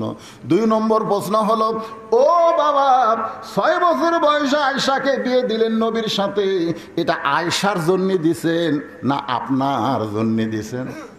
এটা হলো আমার 2 নম্বর প্রশ্ন। আপনি যে আমাকে 6 বছর বয়সে বিয়ে দিয়েছেন এই মহামানবের সাথে, এটা আমার জন্যে বিয়ে দিয়েছেন না আপনার জন্যে বিয়ে দিয়েছেন? এটা হলো আমার 2 নম্বর প্রশ্ন। 3 নম্বর প্রশ্ন হলো, বাবা আপনি কি কোরআনকে দাফন করতে পারবেন? আল্লাহর কোরআনকে কি আপনি কবর দিবার পারবেন? আবু বকর চমকে বলে, আয়েশা কি বলতেছিস? কোরআন কি কোনোদিন দাফন করা যায়? কোরআন কি কোনোদিন কবর দেওয়া যায়? আয়েশা বললেন, বাবা আপনি হলেন বাহিরের মানুষ আর আমি হলাম ভিতরের মানুষ। জোরে কান সুবহানাল্লাহ। আপনি যতই 1 নম্বর ছাত্র হন, আপনি হলেন বাহিরের আর আমি হলাম ভিতরের। নবী দরজা খুলে বসে আছে, এমন সময় মা আয়েশা ঘরের মধ্যে ঢুকছে, সঙ্গে সঙ্গে নবী দাঁড়িয়ে গেলেন। আয়েশার সম্মানে দাঁড়ালেন না, নবী দাঁড়িয়ে দরজা জানলা বন্ধ করে দিলেন। মা আয়েশা থরথর করে কাঁপতেছে। রাসূল বলতেছে, আয়েশা কেন কাঁপতেছো? বলে, হুজুর আপনার জুতার পরশে মেরাজের রজনীতে আল্লাহর আরশ ধন্য হয়ে গেছে, সেই নবীর সঙ্গে যদি কোনো বেয়াদবি হয়। রাসূল বলেন, আয়েশা একজন নবীর জুতার পরশে আল্লাহর আরশ ধন্য হয়েছে, একজন নবীর জুতার পরশে। আয়েশা বলে, হুজুর আপনি তো সেই নবী। রাসূল কয়, আয়েশা রে তুমি পাগলি হয়ে গেছো, যতক্ষণ দরজা জানলা খোলা ছিল ততক্ষণ আমি সেই নবী ছিলাম, কিন্তু দরজা জানলা যখনই বন্ধ করেছি আমি আর নবী নাই আয়েশা, আমি হলাম স্বামী আর তুমি আমার বিবি।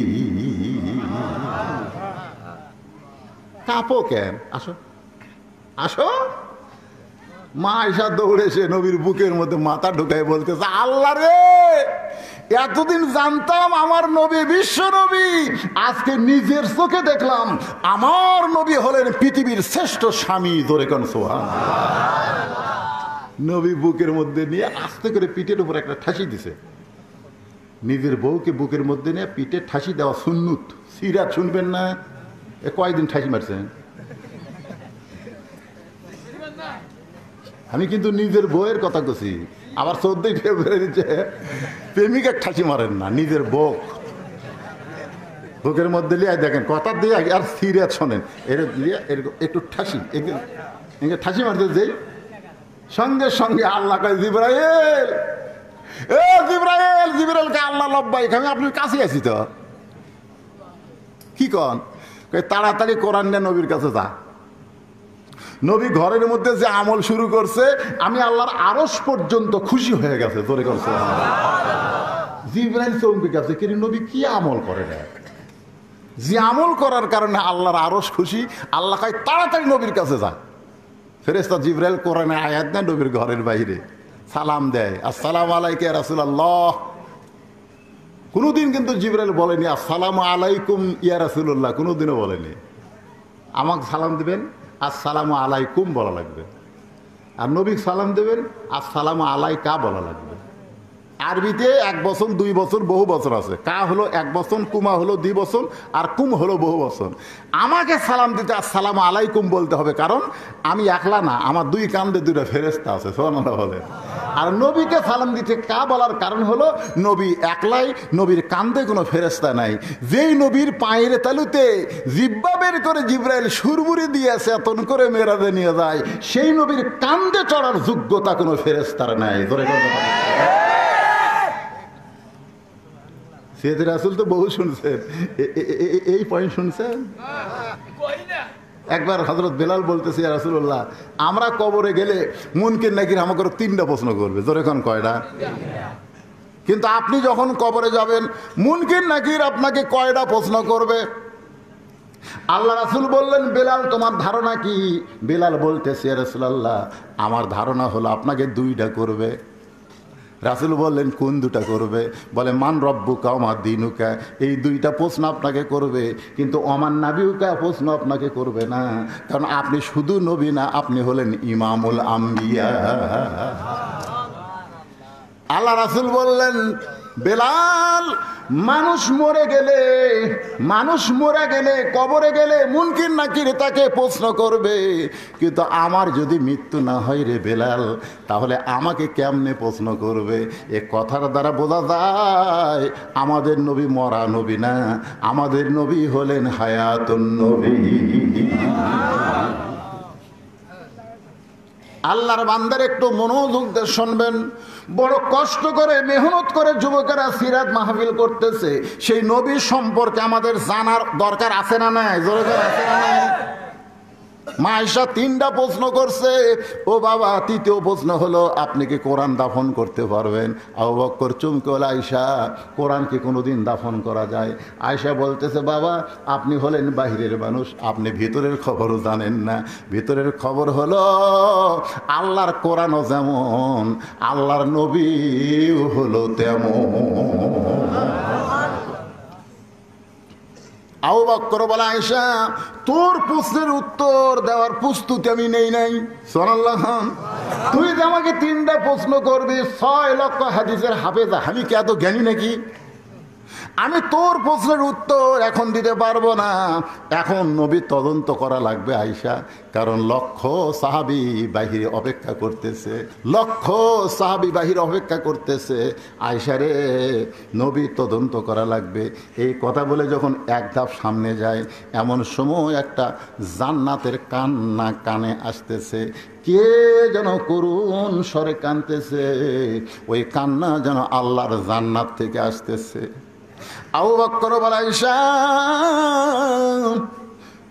আলোকিত নবী দুনিয়া থেকে বিদায় নিল, ঘরটা এত অন্ধকার, কে কান্দে এমন করে? মনে হয় জান্নাত থেকে কান্নার আওয়াজ আসতেছে। আয়েশা বলতেছে বাবা, যে মহিষী নারী কাঁদতেছে, নবীর মেয়ে হবার পরেও আল্লাহর নবী তাকে মা হিসাবে সম্মান করেছে। বাবা, যে মহিষী নারী কাঁদতেছে, নবীর মেয়ে হওয়ার পরেও নবী তাকে মা হিসাবে সম্মান দিয়েছে। আপনারা বলেন তো তার নাম কি? রাসূল সবসময় বলতো, আমার রোকেয়ার স্বামী, আমার জয়রাবের স্বামী, আমার কুলসুমার স্বামী, আমার ওসমান জামাই, আমার 3টা মেয়ের স্বামী।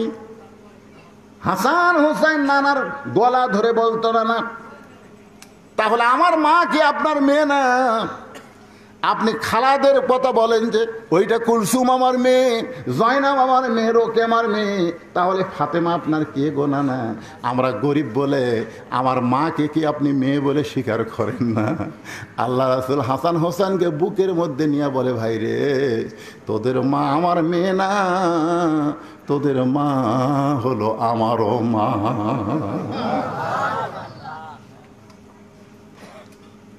নবীর 3টা বিবি নবীর কাছে বসে আছেন। নবী যখন বিবির কাছে থাকেন তখন কিন্তু নবী হিসাবে থাকেন না, স্বামী হিসাবে থাকেন। সুবহানাল্লাহ। 3টা বইয়ের নাম হলো উম্মে সালমা, সাউদা আর আয়েশা। 3টা বউ নবীর সঙ্গে হাসি খুশি গল্প করতেছে। এমন সময় নবীর মেয়ে ফাতেমা ঘরের মধ্যে ঢুকছে। যেই ঘরের মধ্যে ফাতেমা ঢুকছে, সঙ্গে সঙ্গে বসা নবী দাঁড়িয়ে বলতেছে, মা আপনি কষ্ট করে কেন আমার ঘরে আইলেন? আমাকে ডাকলি তো আমি আপনার ঘরে ঢুকতাম। আয়েশা নবীর জুব্বা টেনে ধরে বলতেছি, ইয়া রাসূলুল্লাহ, আপনার মেয়ে ঘরের মধ্যে ঢুকলো আর আপনি বসা নবী দাঁড়িয়ে গেলেন।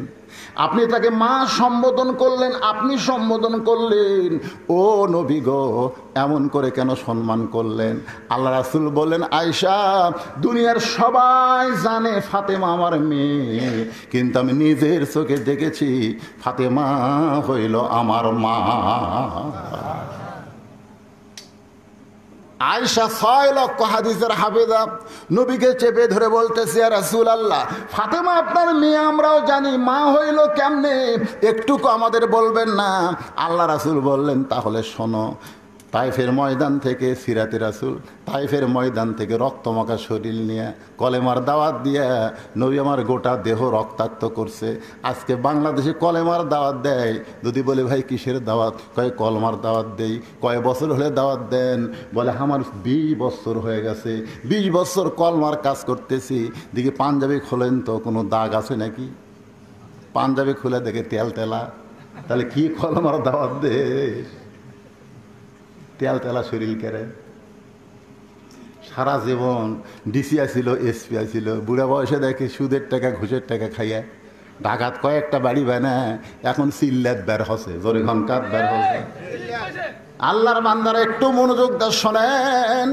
তাবলীগ বাল্লিগু আন্নি ওয়ালাউ আয়াত, একটু মনোযোগ দিয়ে শোনেন। তাবলীগের কথা কোরআনেও আছে, হাদিসেও আছে। ওয়ামান আহসানু কাওলাম মিম্মান দা ইলাল্লাহ ওয়া আমিলা সালিহান ওয়া ক্বালা ইন্নানি মিনাল মুসলিমিন। রক্তাক্ত শরীর নিয়ে যখন ঘরের মধ্যে নবীর 3টা মেয়ে একসাথে ঢুকছে। কয় মেয়ে? রোকেয়া, জয়নাব আর কুলসুমা ঘরের মধ্যে ঢুকি বলতেছে, বাবা আপনাকে বললাম আমাদের মা খাদিজা কয়েকদিন আগে দুনিয়া থেকে বিদায় নিয়েছে, আপনি তাইফে যান না বাবা, তাইফের মানুষ ভালো না। এই দেখেন এত পাথর আপনাকে মারছে, গোটা দেহ রক্তাক্ত হয়ে গেছে, এই কষ্ট আপনি কেমনে সহ্য করবেন? 3টা মেয়ে নবীকে বলতেছে এই কষ্ট আপনি কেমনে সহ্য করবেন? রাসূল বলে, আয়েশা আমার 3টা মেয়ে যখন ঘর থেকে বের হয়ে যায়, এমন সময় ফাতেমা ঘরের মধ্যে ঢুকে দরজা বন্ধ করে দেয়। ফাতেমা ঘরের মধ্যে ঢুকে দরজা বন্ধ করে দেয়। আল্লাহ রাসূল বললেন, ফাতেমা দরজা বন্ধ করলি কেন? ফাতেমা বলে, বাবা মারেফতের কিছু আলোচনা আছে, শরীয়তের আলোচনা না, মারেফতের কিছু আলোচনা আছে। রাসূল বলে, ফাতেমা কি আলোচনা করবি? বলে, আপনার সঙ্গে না, আপনার আল্লাহর সাথে।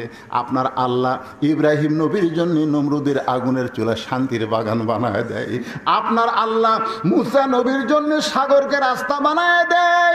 কিন্তু আপনার আল্লাহ কি জানে না এই বছর আপনার চাচা মারা গেছে, এই বছর আপনার দরদের বিবি খাদিজা আমার মা মারা গেছে, আর সেই বছর আপনি তাইফে গেলেন, তাইফের পাথরগুলা কি আপনার আল্লাহ তুলা বানাবার পারলো না?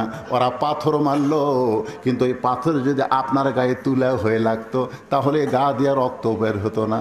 বাবা রক্তাক্ত দেহ দেখার পর আমার কলিজা দিয়া রক্ত ঝরতেছে। বাবা এই কষ্ট আমি কেমনে সহ্য করব? 3 মেয়ে বলেছে এই কষ্ট আপনি কেমনে সহ্য করবেন? আর ফাতেমা কান্দার কয় এই কষ্ট আমি কেমনে সহ্য করব? আমার কলিজা দিয়ে রক্ত ঝরতেছে। রাসূল বলে, আয়েশা রে, দরজা খুলে বাহিরে গেল, উঠানে পানি গরম করতেছে, জয়তুনের তেল গরম করতেছে, আর 2 হাত বুকে মারতেছে আর বলতেছে, আল্লাহ আপনি যদি বাবা থাকতো, আল্লাহকে বলতেছে আপনার বাবা যদি আজকে তাইফে যাইতো আর তাইফবাসী যদি আপনাকে পাথর মারতো, আপনার বাবাকে পাথর মারতো, তাহলে আপনার কেমন লাগতো? আল্লাহ আপনার বাবা নাই, এই জন্যে আমার বাবার চিন্তা আপনি করলেন না। রাসূল সিল্লাই বলে, ফাতেমা আল্লাহর সঙ্গে এমন কথা বলা যায় না। ফাতেমা বলতেছে, মায়ের পেটও থাকতেই তো বা ফেরাছেন, আপনি বাবার দরদ কি বুঝবেন? পানি গরম করে, জয়তুনের তেল গরম করে ঘরের মধ্যে সে আবার দরজা বন্ধ করে দেয়। রাসূল বলে, ফাতেমা আবার কেন দরজা বন্ধ করলি মা? ফাতেমা বলে, বাবা আপনাকে একটু গোসল করার লাগবে বাবা, এই জন্যই দরজা বন্ধ করে দিলাম। আল্লাহ রাসূল বলে, আয়েশা আমার গায়ের জুব্বা খুলে ফাতেমার উরাতকে বালিশ বানায় আমাকে শোয়া দিয়া ওই গরম পানির মধ্যে নরম কাপড় চুবড়ায়া চুবড়ায়া তাইফবাসী যত জায়গায় আমাকে আঘাত করেছে প্রত্যেকটা জায়গা পরিষ্কার করে ওই গরম জয়তুনের তেল নরম হাত দিয়ে ফাতেমা যখন আমার দেহের ক্ষতস্থানে লাগায় দেয়, কখন যেন ফাতেমার উরাতকে বালিশ বানায় ঘুমায় গেছি। এত শান্তির ঘুম আমি কোনোদিন পারি নাই।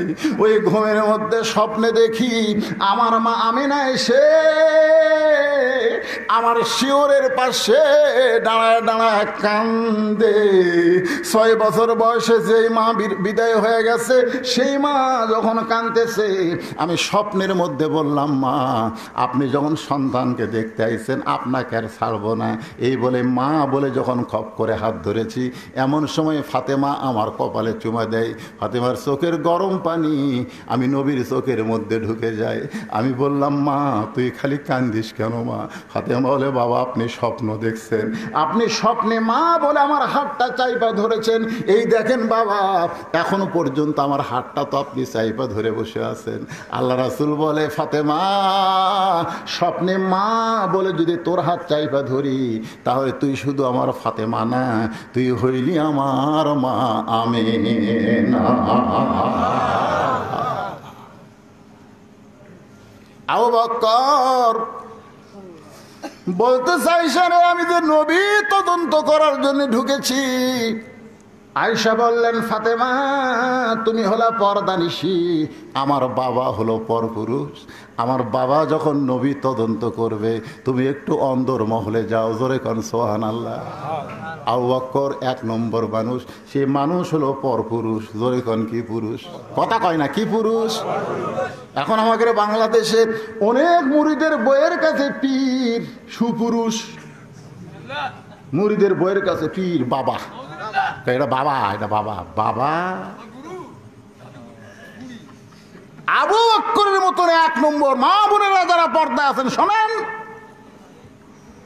মাইশা বলতেছেন, আমার বাবা হলেন পরপুরুষ, তুমি একটু অন্দর মহলে যাও।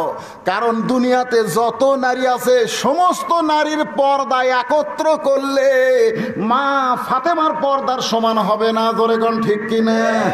এই জন্যে প্রত্যেকটা মাওলানা সানি খুতবায় জুমার দিনে বলে, সাইদাতুন নিসায়ে আহলুল জান্নাহ ফাতেমাতুজ জোহরা, জোরে কোন না সুবহানাল্লাহ।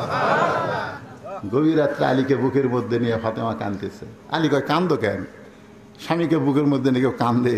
বলে, আল্লাহ আমার দোয়া কবুল করছে গো। আলী কয়, দোয়া যদি কবুল করে তাহলে আনন্দ করো। বলে, কি দোয়া জানেন? বলে, কি দোয়া? বলে, আল্লাহ আমার পর্দা কবুল করছে।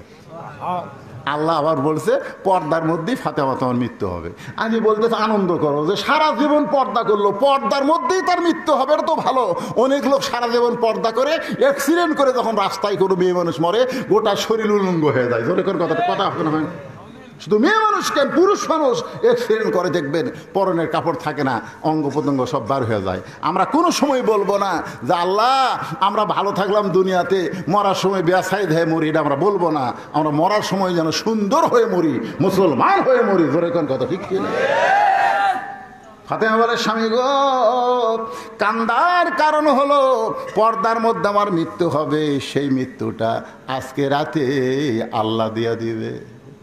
যেই মাত্র বলেছে আজকে রাতেই মৃত্যু হবে, গাছের গোড়া কাটলে গাছটা যেমন পড়ে যায়, আলী তেমন পড়ে গেছে ঘরের মাঝে। মা ফাতেমা মুস্কি মুস্কি হাসতেছে, জোরে খান সুবহানাল্লাহ। যিনি গভীর রাত্রে দুনিয়া থেকে বিদায় নেবেন, দুনিয়ার থেকে বিদায় নেওয়া কিন্তু শোক সংবাদ না। মুসলমানের জন্য দুনিয়া হলো জেলখানা, আর মরার পরে ঠিকানা হবে জান্নাত। সুবহানাল্লাহ খান। ফাতেমা মুস্কি মুস্কি হাসে, স্বামী কান্দে, বউয়ের মরার কথা শুনে স্বামী কান্দে, আর বউ মুস্কি মুস্কি হেসে স্বামীর কপালে একটা চুমা দিয়ে বলে, স্বামী গো, আপনি হলেন আসাদুল্লাহিল গালিব, আপনি হচ্ছেন সবচাইতে বড় জ্ঞানী। মরার খবর শুনে আপনি কেন কাঁদতেছেন? আপনি কি জানেন না আসলে যাইতে হবে? এই কথাটা সকলে, যুবক যারা আছে, এই যুবক, এই সেই রকম মোবাইল চলাই রে, এখনকার যুবকেরা নষ্ট হয়ে গেছে, তা ঠিক কিনা বলেন? এই মোবাইল একটু নষ্ট করছে। এই যুবকদের আমি বলতেছি, তোমরা একটু জবান খুলে বলো, বাজান আসলে, সবাই বলে সুন্দর করে, আমি যেই বলবো আসলে আপনারা একটু সুর দিয়ে বলবেন, যাইতে হবে, আসলে। বিশ্বাস করেন, বিশ্বাস করেন, কখন যাবেন? খালি গল্প করে, অমুকের ফাঁসি হলো রে, অমুকের ফাঁসি হলো রে। কে রে পাগলা, অমুকের ফাঁসি হলো, তুমুকের ফাঁসি হলো, তোর যে মৃত্যু হবি রে। ফাঁসির তারিখ আছে কিন্তু মরার কোনো তারিখ নাই। জোরে কোন কথা ঠিক না যে অমুক তারিখে ফাঁসি হবে, ফাঁসির আগে সাইজ হয়ে তারপরে ফাঁসির যাবে। আর যারা মৃত্যুর আসামি তারকে কোনো তারিখ নাই, যে কোনো মুহূর্তে তাদেরকে যাওয়া লাগবে। মশান মারেন এইরকম বাড়ি দেখতেছে, 10 তলা বাড়ি, 10 তলা বাড়ি মাজা খাত করে দেখতেছে, লিফট দিয়া 10 তলার উপর যা বলতেছে আহ আহ জীবন শান্তি রে। এই শান্তিকে যেই চোখ খুলছে দেখা আজরাইল বলতেছে ভাই চ যাই। কে তুই কে রে? আজরাইল। হায় হায় কেবল বানাছি ভাই রে, এখনো ঘুমাইনি। তোর দুনিয়ার বাড়ি বানাতে বানাতে তোর হায়াত শেষ রে। আজকে আমরা এমন পাগল হয়েছি, দুনিয়ার বাড়ি ঘর তৈরি করতে করতে মহামূল্যবান সময় আমরা নষ্ট করতেছি। জোরে কোন কথা ঠিক কিনা? আল্লাহর বান্দার একটু মনোযোগ দিয়ে শোনেন। যেই বাড়িতে আমি ছিলাম, পেশাব করার পরে উজু করার সময় বলতেছে হুজুর গরিব মানুষ। আমি বললাম পাগলা হয়ে এমন কথা বলতেছ? আল্লাহর নবী গরিব ছিল, গরিব নবী পছন্দ করেছেন এবং নবী বলেছেন গরিব উম্মতের সাথে আমি হাসরের ময়দানে দাঁড়াবো। জোরে কোন সুবহানাল্লাহ। আল্লাহ কোরআনে বলেছেন আল্লাহু গানিয়ুন ওয়া আনতুমুল ফুকারা, আমি আল্লাহ হলাম ধনী, বাদ বাকি সবাই হলো ফকির। তাহলে আমার সামনে আমরা যারা বসে আছি আমরা ধনী না ফকির? আরো জোরে বলেন কি? জোরে বলেন। পুরুষ মানুষ যদি ফকির হয় তাহলে মেয়ে মানুষ কি? আপনাকে সিরাজগঞ্জে কি কয়? জোরে বলেন। খালেদা জিয়া, শেখ হাসিনা। আপনারা কিন্তু করছেন, আপনারা কিন্তু বলতেছেন, আমি গেলে নাম ধরছি। ধরে কোন কথা দেখছি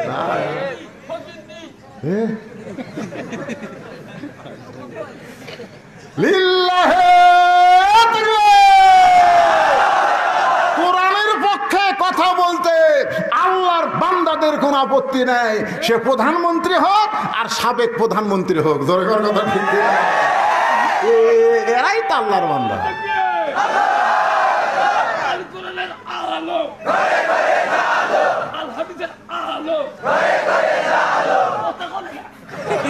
মাশাআল্লাহ মাশাআল্লাহ।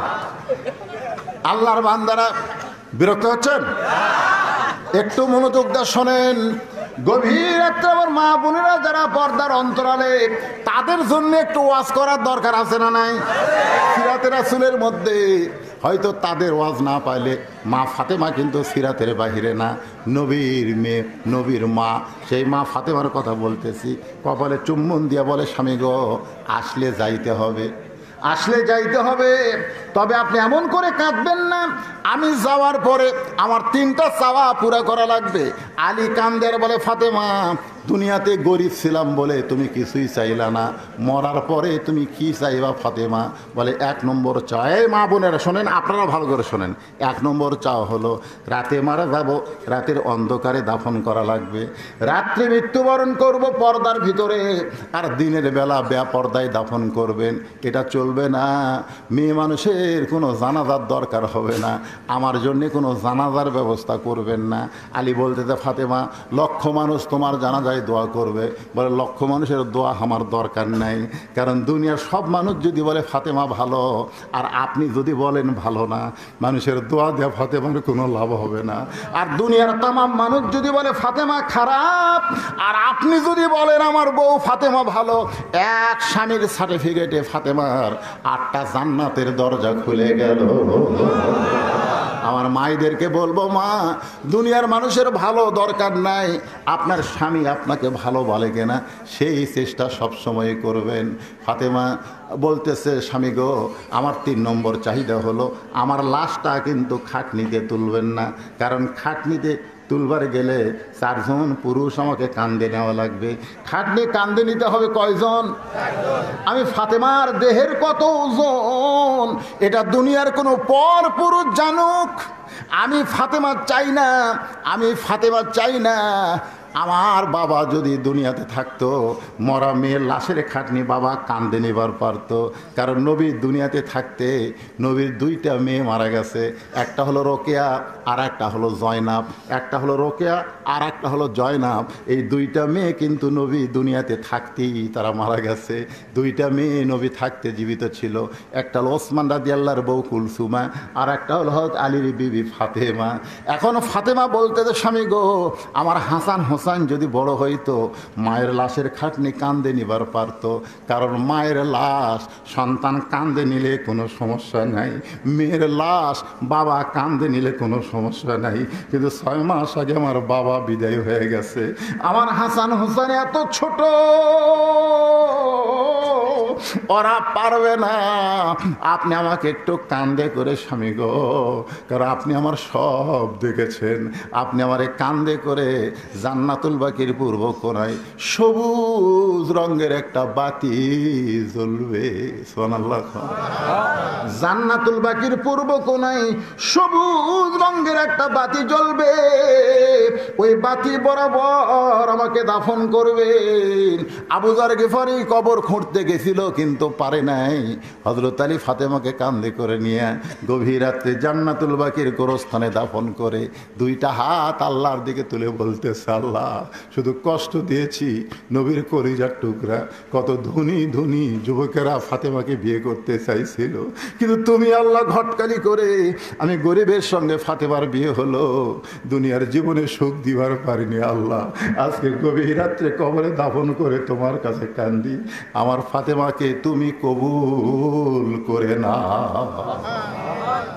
এই দোয়া করার পর সঙ্গে সঙ্গে তাকে দেখে সামনে কয়েকটা পুরাতন কবর। এই মাত্র ফাতেমার কবর দিয়ে কবরের সামনে দোয়া করতেছে, দোয়া শেষ হওয়ার সঙ্গে সঙ্গে নতুন কবর আর নাই, সামনে কয়েকটা পুরাতন কবর দেখতে পায়। হযরত আলী পুরাতন কবর দেখার সঙ্গে সঙ্গে চিৎকার করে বলে, নতুন কবর কোথায় গেল? গোটা জান্নাতুল বাকি দৌড়ায় আর খোঁজে নতুন কবর, নতুন কবর। কে যেন ডাক দিয়ে বলে, আলী রে, আমার ফাতেমা হলো পর্দানিশী, আমার ফাতেমা হলো পর্দানিশী। আমি আল্লাহ জোহরা ডিগ্রি দিয়া ফাতেমার কবরটাকে কিয়ামত পর্যন্ত পর্দা করেছি। আমার মায়েরা যারা সিরাতে রাসূল মাহফিল শুনতেছেন, মা আপনাদের 1 নম্বর আমলের নাম হলো পর্দা। পর্দা যদি না থাকে মা, তাহলে আপনাদের অন্য কোনো আমল আল্লাহর দরবারে কবুল হবে না। আল্লাহ কোরআনে বলেছেন, অকরনা ফি বুয়ুতিকুন্না ওয়ালা তাবাররুজনা তাবাররুজাল জাহিলিয়াতিল উলা। জোরে বলেন আল্লাহু আকবার। তুমি একটু অন্দর মহলে যাও, যে মাত্র ফাতেমা অন্দর মহলে গেছে, এমন সময় আবু বকর তদন্তের জন্য নবীর কাছে, সুবহানাল্লাহ, নবীর কাছে গিয়া দেখে পায়ের কাছে, নবীর পায়ের কাছে হোসাইন দাঁড়ায়া কাঁদতেছে, আর মাথার কাছে হাসান দাঁড়ায়া কাঁদতেছে। দুইটা ভাই শুধু নানা নানা নানা বলে ডাকতেছে। ওমর ফারুক বললেন, ইয়া রাসূলুল্লাহ, জোহরের নামাজের সেজদা এত লম্বা হলো কেন? প্রথম সেজদায় আমরা 3 বার সুবহান রাব্বিল আলা, 3 বার সুবহান রাব্বিল আলা বললাম, কিন্তু দ্বিতীয় সেজদায় 100 বার সুবহান রাব্বিল আলা বলি, তাও আপনি সেজদা তোলেন না। ওগো নবী গো, এত লম্বা সেজদা কেন দিলেন একটু যদি বলেন। আল্লাহ রাসূল বলে, ওমর তোমরা তো জানো না রে, তোমরা যেই মাত্র সেজদায় গেছো, আমার 2 কলিজার টুকরা হাসান হোসাইন, ওরা 2 ভাই দৌড়ে এসে আমার পিঠের উপরে বসে গেছে, আমার পিঠের উপরে বসে গেছে।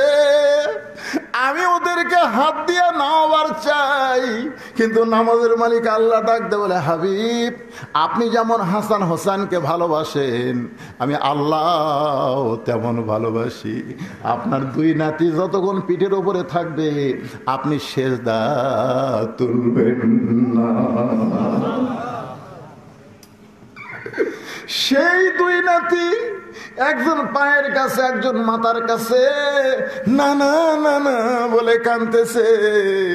ও নানা, এত রাগ করে কেন ঘুমাইছো গো নানা? একটা বার কি কথা বলবো না? আবু বকরকে দেখার সঙ্গে সঙ্গে হাসান হোসাইন দৌড়ে এসে দুই হাত চেপে ধরে বলতেছে, ওগো নানার সাহাবী, সকাল থেকে পর্যন্ত নানা নানা বলে ডাকতেছি, নানা কথা কয় না। নানার কপালে চুমা দিলাম, তাও নানা কথা কয় না। নানার মুখে চুমা দিলাম, তাও নানা কথা কয় না। ওগো নানার সাহাবী, আমরা নানার কাছে যখন দুষ্টামি করতাম তখন নানা আমাদেরকে বলতো, হাসান হোসাইন আয়, তোদেরকে একটা মহামানবের জীবনে শোনাবো। আমরা দুই ভাই যখন বসতাম তখন আমার নানা বলতো, হাসান হোসাইন আমার একজন সাহাবী কত বড় তোরা কি জানিস? আমরা বললাম, নানা আপনি না বললে কেমনে জানবো? আমার নানা বললেন, হাসান হোসাইন শোন, 6 মাস আগে বলেছিলাম একদিন গভীর রাত্রে মক্কা থেকে মদিনায় যাওয়া লাগবে, তুমি সজাগ থেকো। 6 মাস আগে বলেছি, 6 মাস পরে গিয়ে গভীর রাত্রে খালি ঠোকা মারছি, সঙ্গে সঙ্গে দরজা খুলে দিয়েছে। গাড়ির সুরের ভিতরে আমার শরীর দুর্বল হয়ে গেল, আমি তার উরাতকে বালিশ বানায় ঘুমিয়ে গেছি।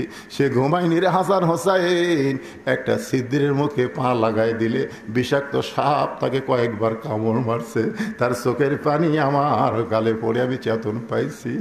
হাসান হোসাইন কান্দে আর বলে, না সেই সাহাবী কে গো নানা, যে জীবনের চাইতে তোমাকে বেশি ভালোবাসে?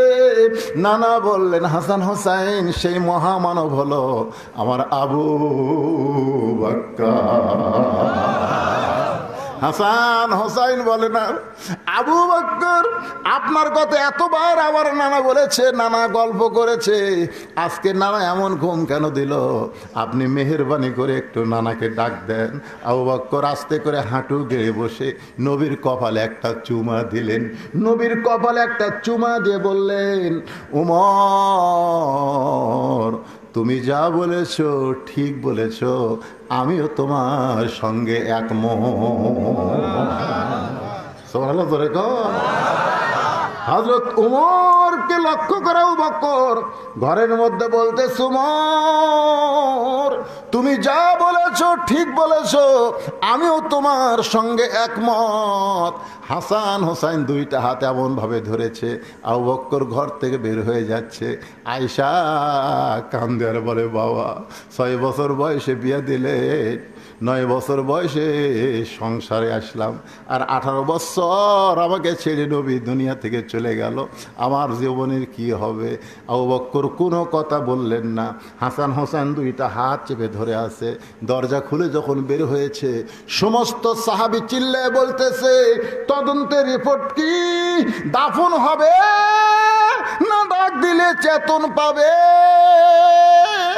আবু বকর চিল্লায় বলে, রে নবীর সাহাবীরা, তোমরা কি জানো না 2 জন আমার হাত ধরে আছে?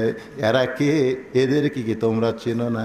এরা হলো সাইদুস শাবাবে আহলেল জান্নাহ, হাসান হোসাইন রাদিয়াল্লাহু তাআলা আনহুমা। জান্নাতি যুবকদের সরদার হবে 2 জন, একটা হলো হাসান আর একটা হলো হোসাইন। 2 জন সর্দার, জান্নাতের সর্দার আমার 2 হাত ধরে আছে। আমি তদন্ত করেছি, কিন্তু এদের সামনে আমি রিপোর্ট দিবার পারবো না। আমি রিপোর্ট দেওয়ার দায়িত্ব এই 2 সন্তানের বাপকে দিয়ে দিলাম। আবু বকর বলতে চালি, রে হাসান হোসেনকে নিয়ে আমি চলে গেলাম, এখন সাহাবীদের সামনে নবী তদন্তের রিপোর্ট তুমি দিয়া দাও। সুবহানাল্লাহ খান। তদন্ত করলো কে? আর রিপোর্ট দিবার কয়টা? আলী। কেন বলতেছে যে জান্নাতের যুবকদের 2 সর্দার আমার হাত ধরছে, এদের সামনে রিপোর্ট দেওয়া যাবে না। এখন হযরত আলী রিপোর্ট দিবি। এই রিপোর্ট কোরআন থেকে আমি আপনাদের সামনে আয়াত বলে তারপরে বাংলা বলবো, আপনারা শুনবেন না? কারা কারা শুনবেন? আল্লাহকে একটু হাত দেখান তো দেখি। লিল্লাহি তাকবীর। হাত নাও। আজকে বলেন তো, সিরাতে রাসূল মাহফিলের সাথে আলোচনা ঠিক আছে? নবী সম্পর্কে যদি না জানি, কিসের সিরাতে রাসূল, কিসের সারাত? কে রে? আপনারা শোনেন, এই যুবকেরা যে এই মাহফিল করতেছে, এই মাহফিলের কি আপনার পক্ষে না বিপক্ষে? কারা কারা পক্ষে? 2 হাত তোলা, আল্লাহকে একটু দেখান তো দেখি। লিল্লাহি তাকবীর। এরা আমাকে কুরবানি ঈদের পরে দাওয়াত দিয়েছিল, 3 দিন পর। কুরবানিদের 3 দিন পরে দাওয়াত দিয়েছিল, কঠিন বৃষ্টি। তো বৃষ্টির মধ্যে ওরা মাহফিল করতে পারেনি। তা আমাকে বলতে হুজুর যে হারে বৃষ্টি হচ্ছে কি করা যায়? আমি বললাম, বাবা মাহফিল বাতিল করো, পরে সুযোগ মতো একটা ডেট নিও। এরপরে কিন্তু বহু রোদ গেছে, যায়নি, এরা তার মধ্যে ডেট লেয়নি। কয়দিন আর বৃষ্টি শুরু হচ্ছে, এরই মধ্যে যে আর আবার ডেট লিয়ে যাচ্ছে। আবার তো আসমানে বৃষ্টি থেকে ভয় লেগে গেল, একবার বৃষ্টির মধ্যে গেল রে, আবার তো যাবি। কিন্তু আল্লাহর কি রহমত, 2 দিন হলে আর বৃষ্টি হচ্ছে না। সুবহানাল্লাহ। তার মানে বোঝা গেছে যুবকেরা আর যাই করুক, গান বাজনা করবে না, এই সিরাতে রাসূল মাহফিল প্রতি বছর করবে। আপনারা অবশ্যই জানেন আমি বদরুশিদ এই সিরাজগঞ্জে বহু মাহফিল করছি, এই ছোট মাহফিলকে আমি করছি, এরা প্রচার করেনি, জায়গা হবে না থেকে। তো আজকে আপনাদের কাছে আমি ওদের পক্ষ থেকে আমি বলতেছি যে সিরাতে রাসূল মাহফিলকে টিকায় রাখার জন্য আপনারা যদি 10 টাকা 20 টাকা 50 100 টাকা করে একটু আল্লাহর রাস্তায় খুশি খুশি দিতেন, তাহলে ছেলেদেরকে বলতাম তোমরা একটু ব্যাগলা ভিতরে যাও। ছেলেরা আছে নাই? এইগুলো সবাই যদি 10 টাকা 20 টাকা করে দেয় খুব ক্ষতি হবে। আপনারা দিলে এই মাহফিলের জন্য একটা সুবিধা হবে। যারা মাহফিল করতে যুবকগুলা কুড়ি রে, এরা চিন্তা করতেছে এত ছোট জায়গা আমরা বসলে জায়গা হবে না, এই জন্য এরা সব ফাঁকত আছে। ভিতরে ঢোকো বাবা, ঢোকো। গেঞ্জি খোলা লাগবে না, এরকম পাঞ্জাবি ধরলে হবে, গেঞ্জি ধরলে হবে। ঢোকো ভিতরে ঢোকো।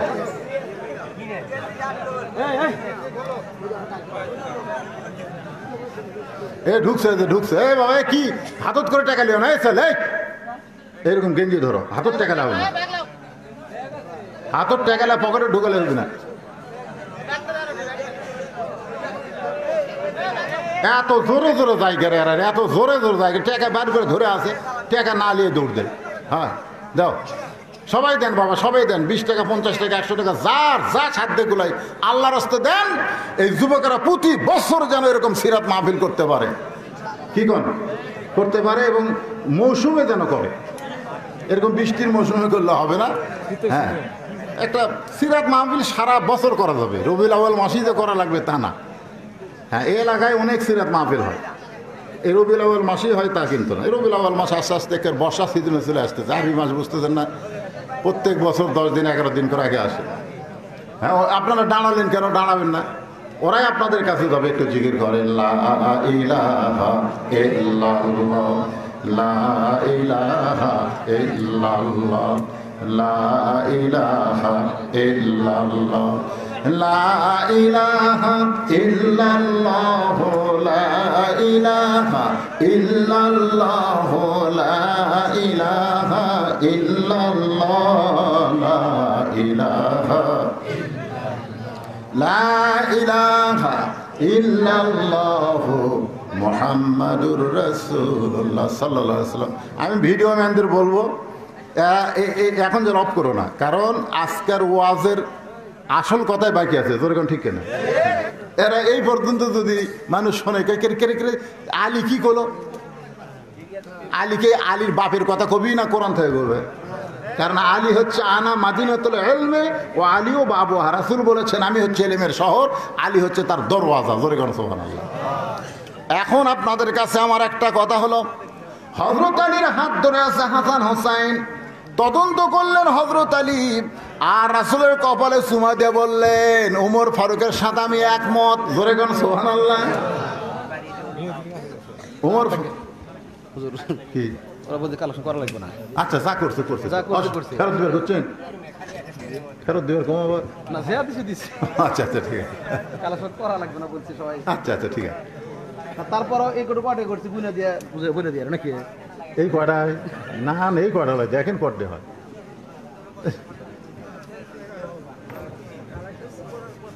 আরে বাবা কি ক্ষতি হলো?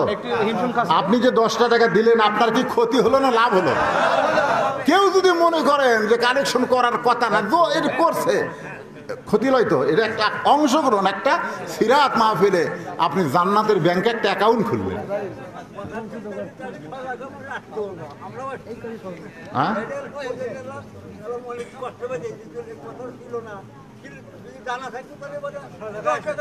ও আচ্ছা আচ্ছা আচ্ছা আচ্ছা, হ্যাঁ কালেকশন যদি থাকতো তাহলে পকেটে করে টাকা সবাই নিয়ে আসতো। এই এখন জানে না দেখে আনেনি, আফসোস, সেই আফসোস। ঠিক আছে, এই আফসোসেও আল্লাহ নেকি দিবে। ইন্নামান আমালু বিন নিয়াত, নিয়তের মাধ্যমে আল্লাহ তাআলা নেকি দিবে। এ বাবাজি রে বসো, এই বসো। না না, কালেকশনে কেউ যায়নি।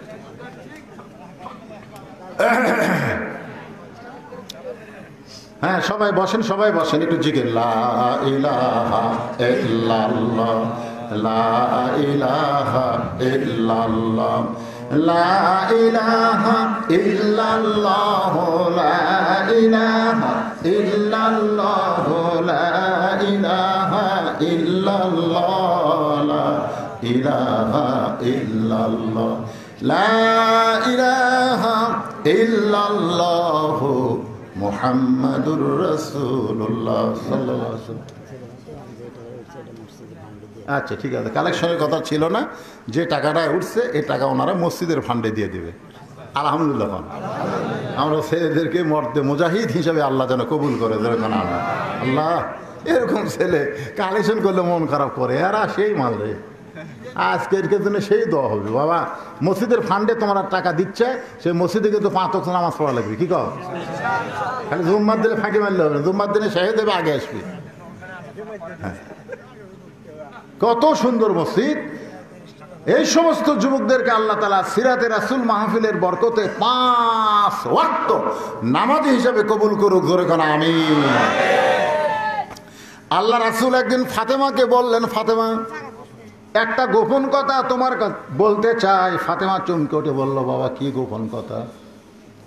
রাসূল বললেন, ফাতেমা তুমি কি বলতে পারো আমি নবী দুনিয়া থেকে বিদায় নেওয়ার পর সবচাইতে বেশি কষ্ট কে পাবে? আমি নবী দুনিয়া থেকে বিদায় নেওয়ার পর সবচাইতে বেশি কষ্ট কে পাবে? ফাতেমা চোখের পানি মুছে আর বলে, বাবা আমি সবচাইতে বেশি কষ্ট পাবো আপনি বিদায় নেওয়ার পর, আমি সবচাইতে বেশি কষ্ট পাবো। আল্লাহ রাসূল ফাতেমার চোখের পানি মুছে দিয়ে বলে, ফাতেমা শুধু তুমি না, দুনিয়ার সমস্ত মানুষ মিলে যে কষ্ট পাবে আমি বিদায় নেওয়ার পর তার চাইতে বেশি কষ্ট পাবে হাসান হোসাইন।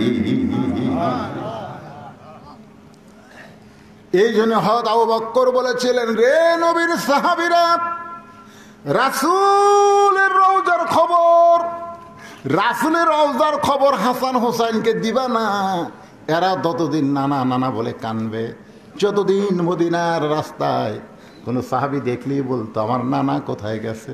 সবাই বলতো মক্কা থেকে মদিনায় হিজরত করেছে তোমার নানা, আবার মদিনা থেকে আর এক জায়গায় হিজরত করেছে। হাসান হোসেন যতদিন নানা নানা বলে কানবে, আবু বকর বলেছে নবী রওজা তোমরা দেখায় দিও না। এরা দুই ভাই যদি রওজার পাশে গিয়া নানা নানা বলে কান্দে, আমার নবীর আরামের ঘুম ভাঙ্গে যাবে। সুবহানাল্লাহ। আবু বকর হাসান হোসেনকে নিয়ে যখন চলে যায়, এমন সময় কোরআনের আয়াত যেটা দিয়ে আমি ওয়াজ শুরু করেছিলাম, মা কানা মুহাম্মাদুন আবা আহাদিম মির রিজালিকুম ওয়ালাকির রাসূলুল্লাহি ওয়া খাতামান নাবিয়্যিন। সুবহানাল্লাহ।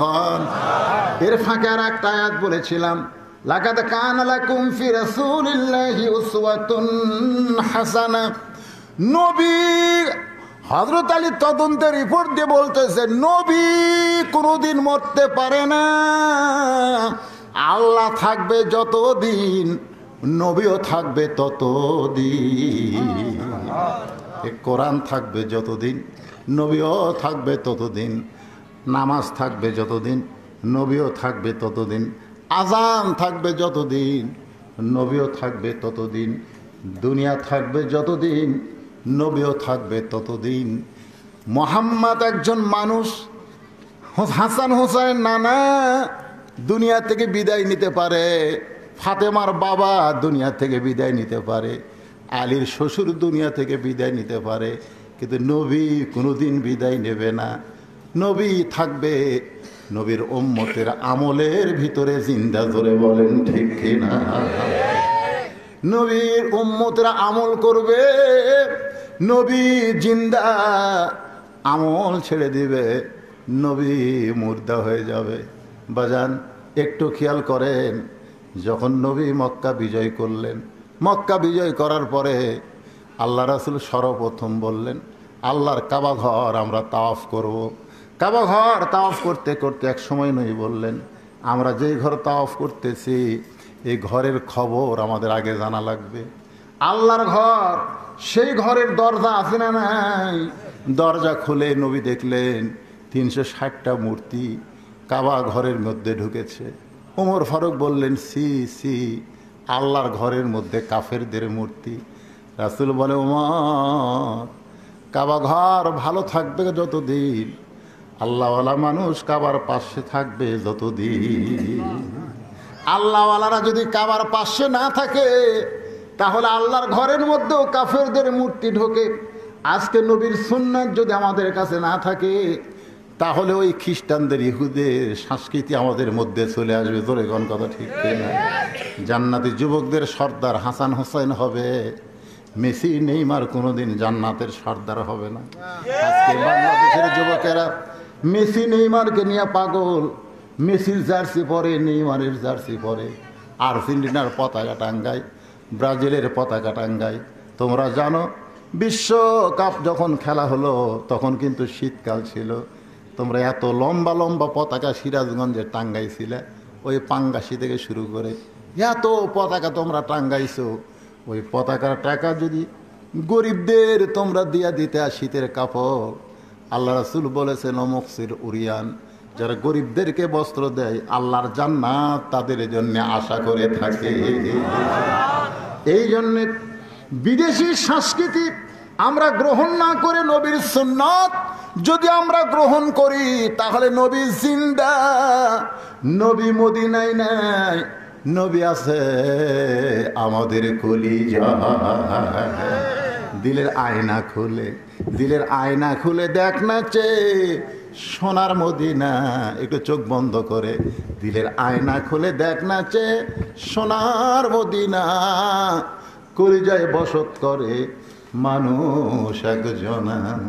তিনি হলেন আমাদের সুন্নাত, তিনি হলেন আমাদের আদর্শ, তিনি হলেন আমাদের শাফিউল মুজলিমিন। আল্লাহ আজকের মাহফিলকে কবুল করুন, সকলে বলে আল্লাহুম্মা আমিন। আস্তাগফিরুল্লাহ আল্লাযী লা ইলাহা ইল্লা হুয়াল হাইয়ুল কাইয়্যুম ওয়া আতুবু ইলাইহি। আচ্ছা ঠিক আছে, 2470 টাকা আপনারা দিচ্ছেন, এই চাওয়া মাত্রই, এই বাদি, তারপরেও আনেননি, তারপরেও কিন্তু কম হয়নি, 2470 টাকা আপনারা দিয়েছেন। আল্লাহ কবুল করুন, আল্লাহুম্মা আমিন।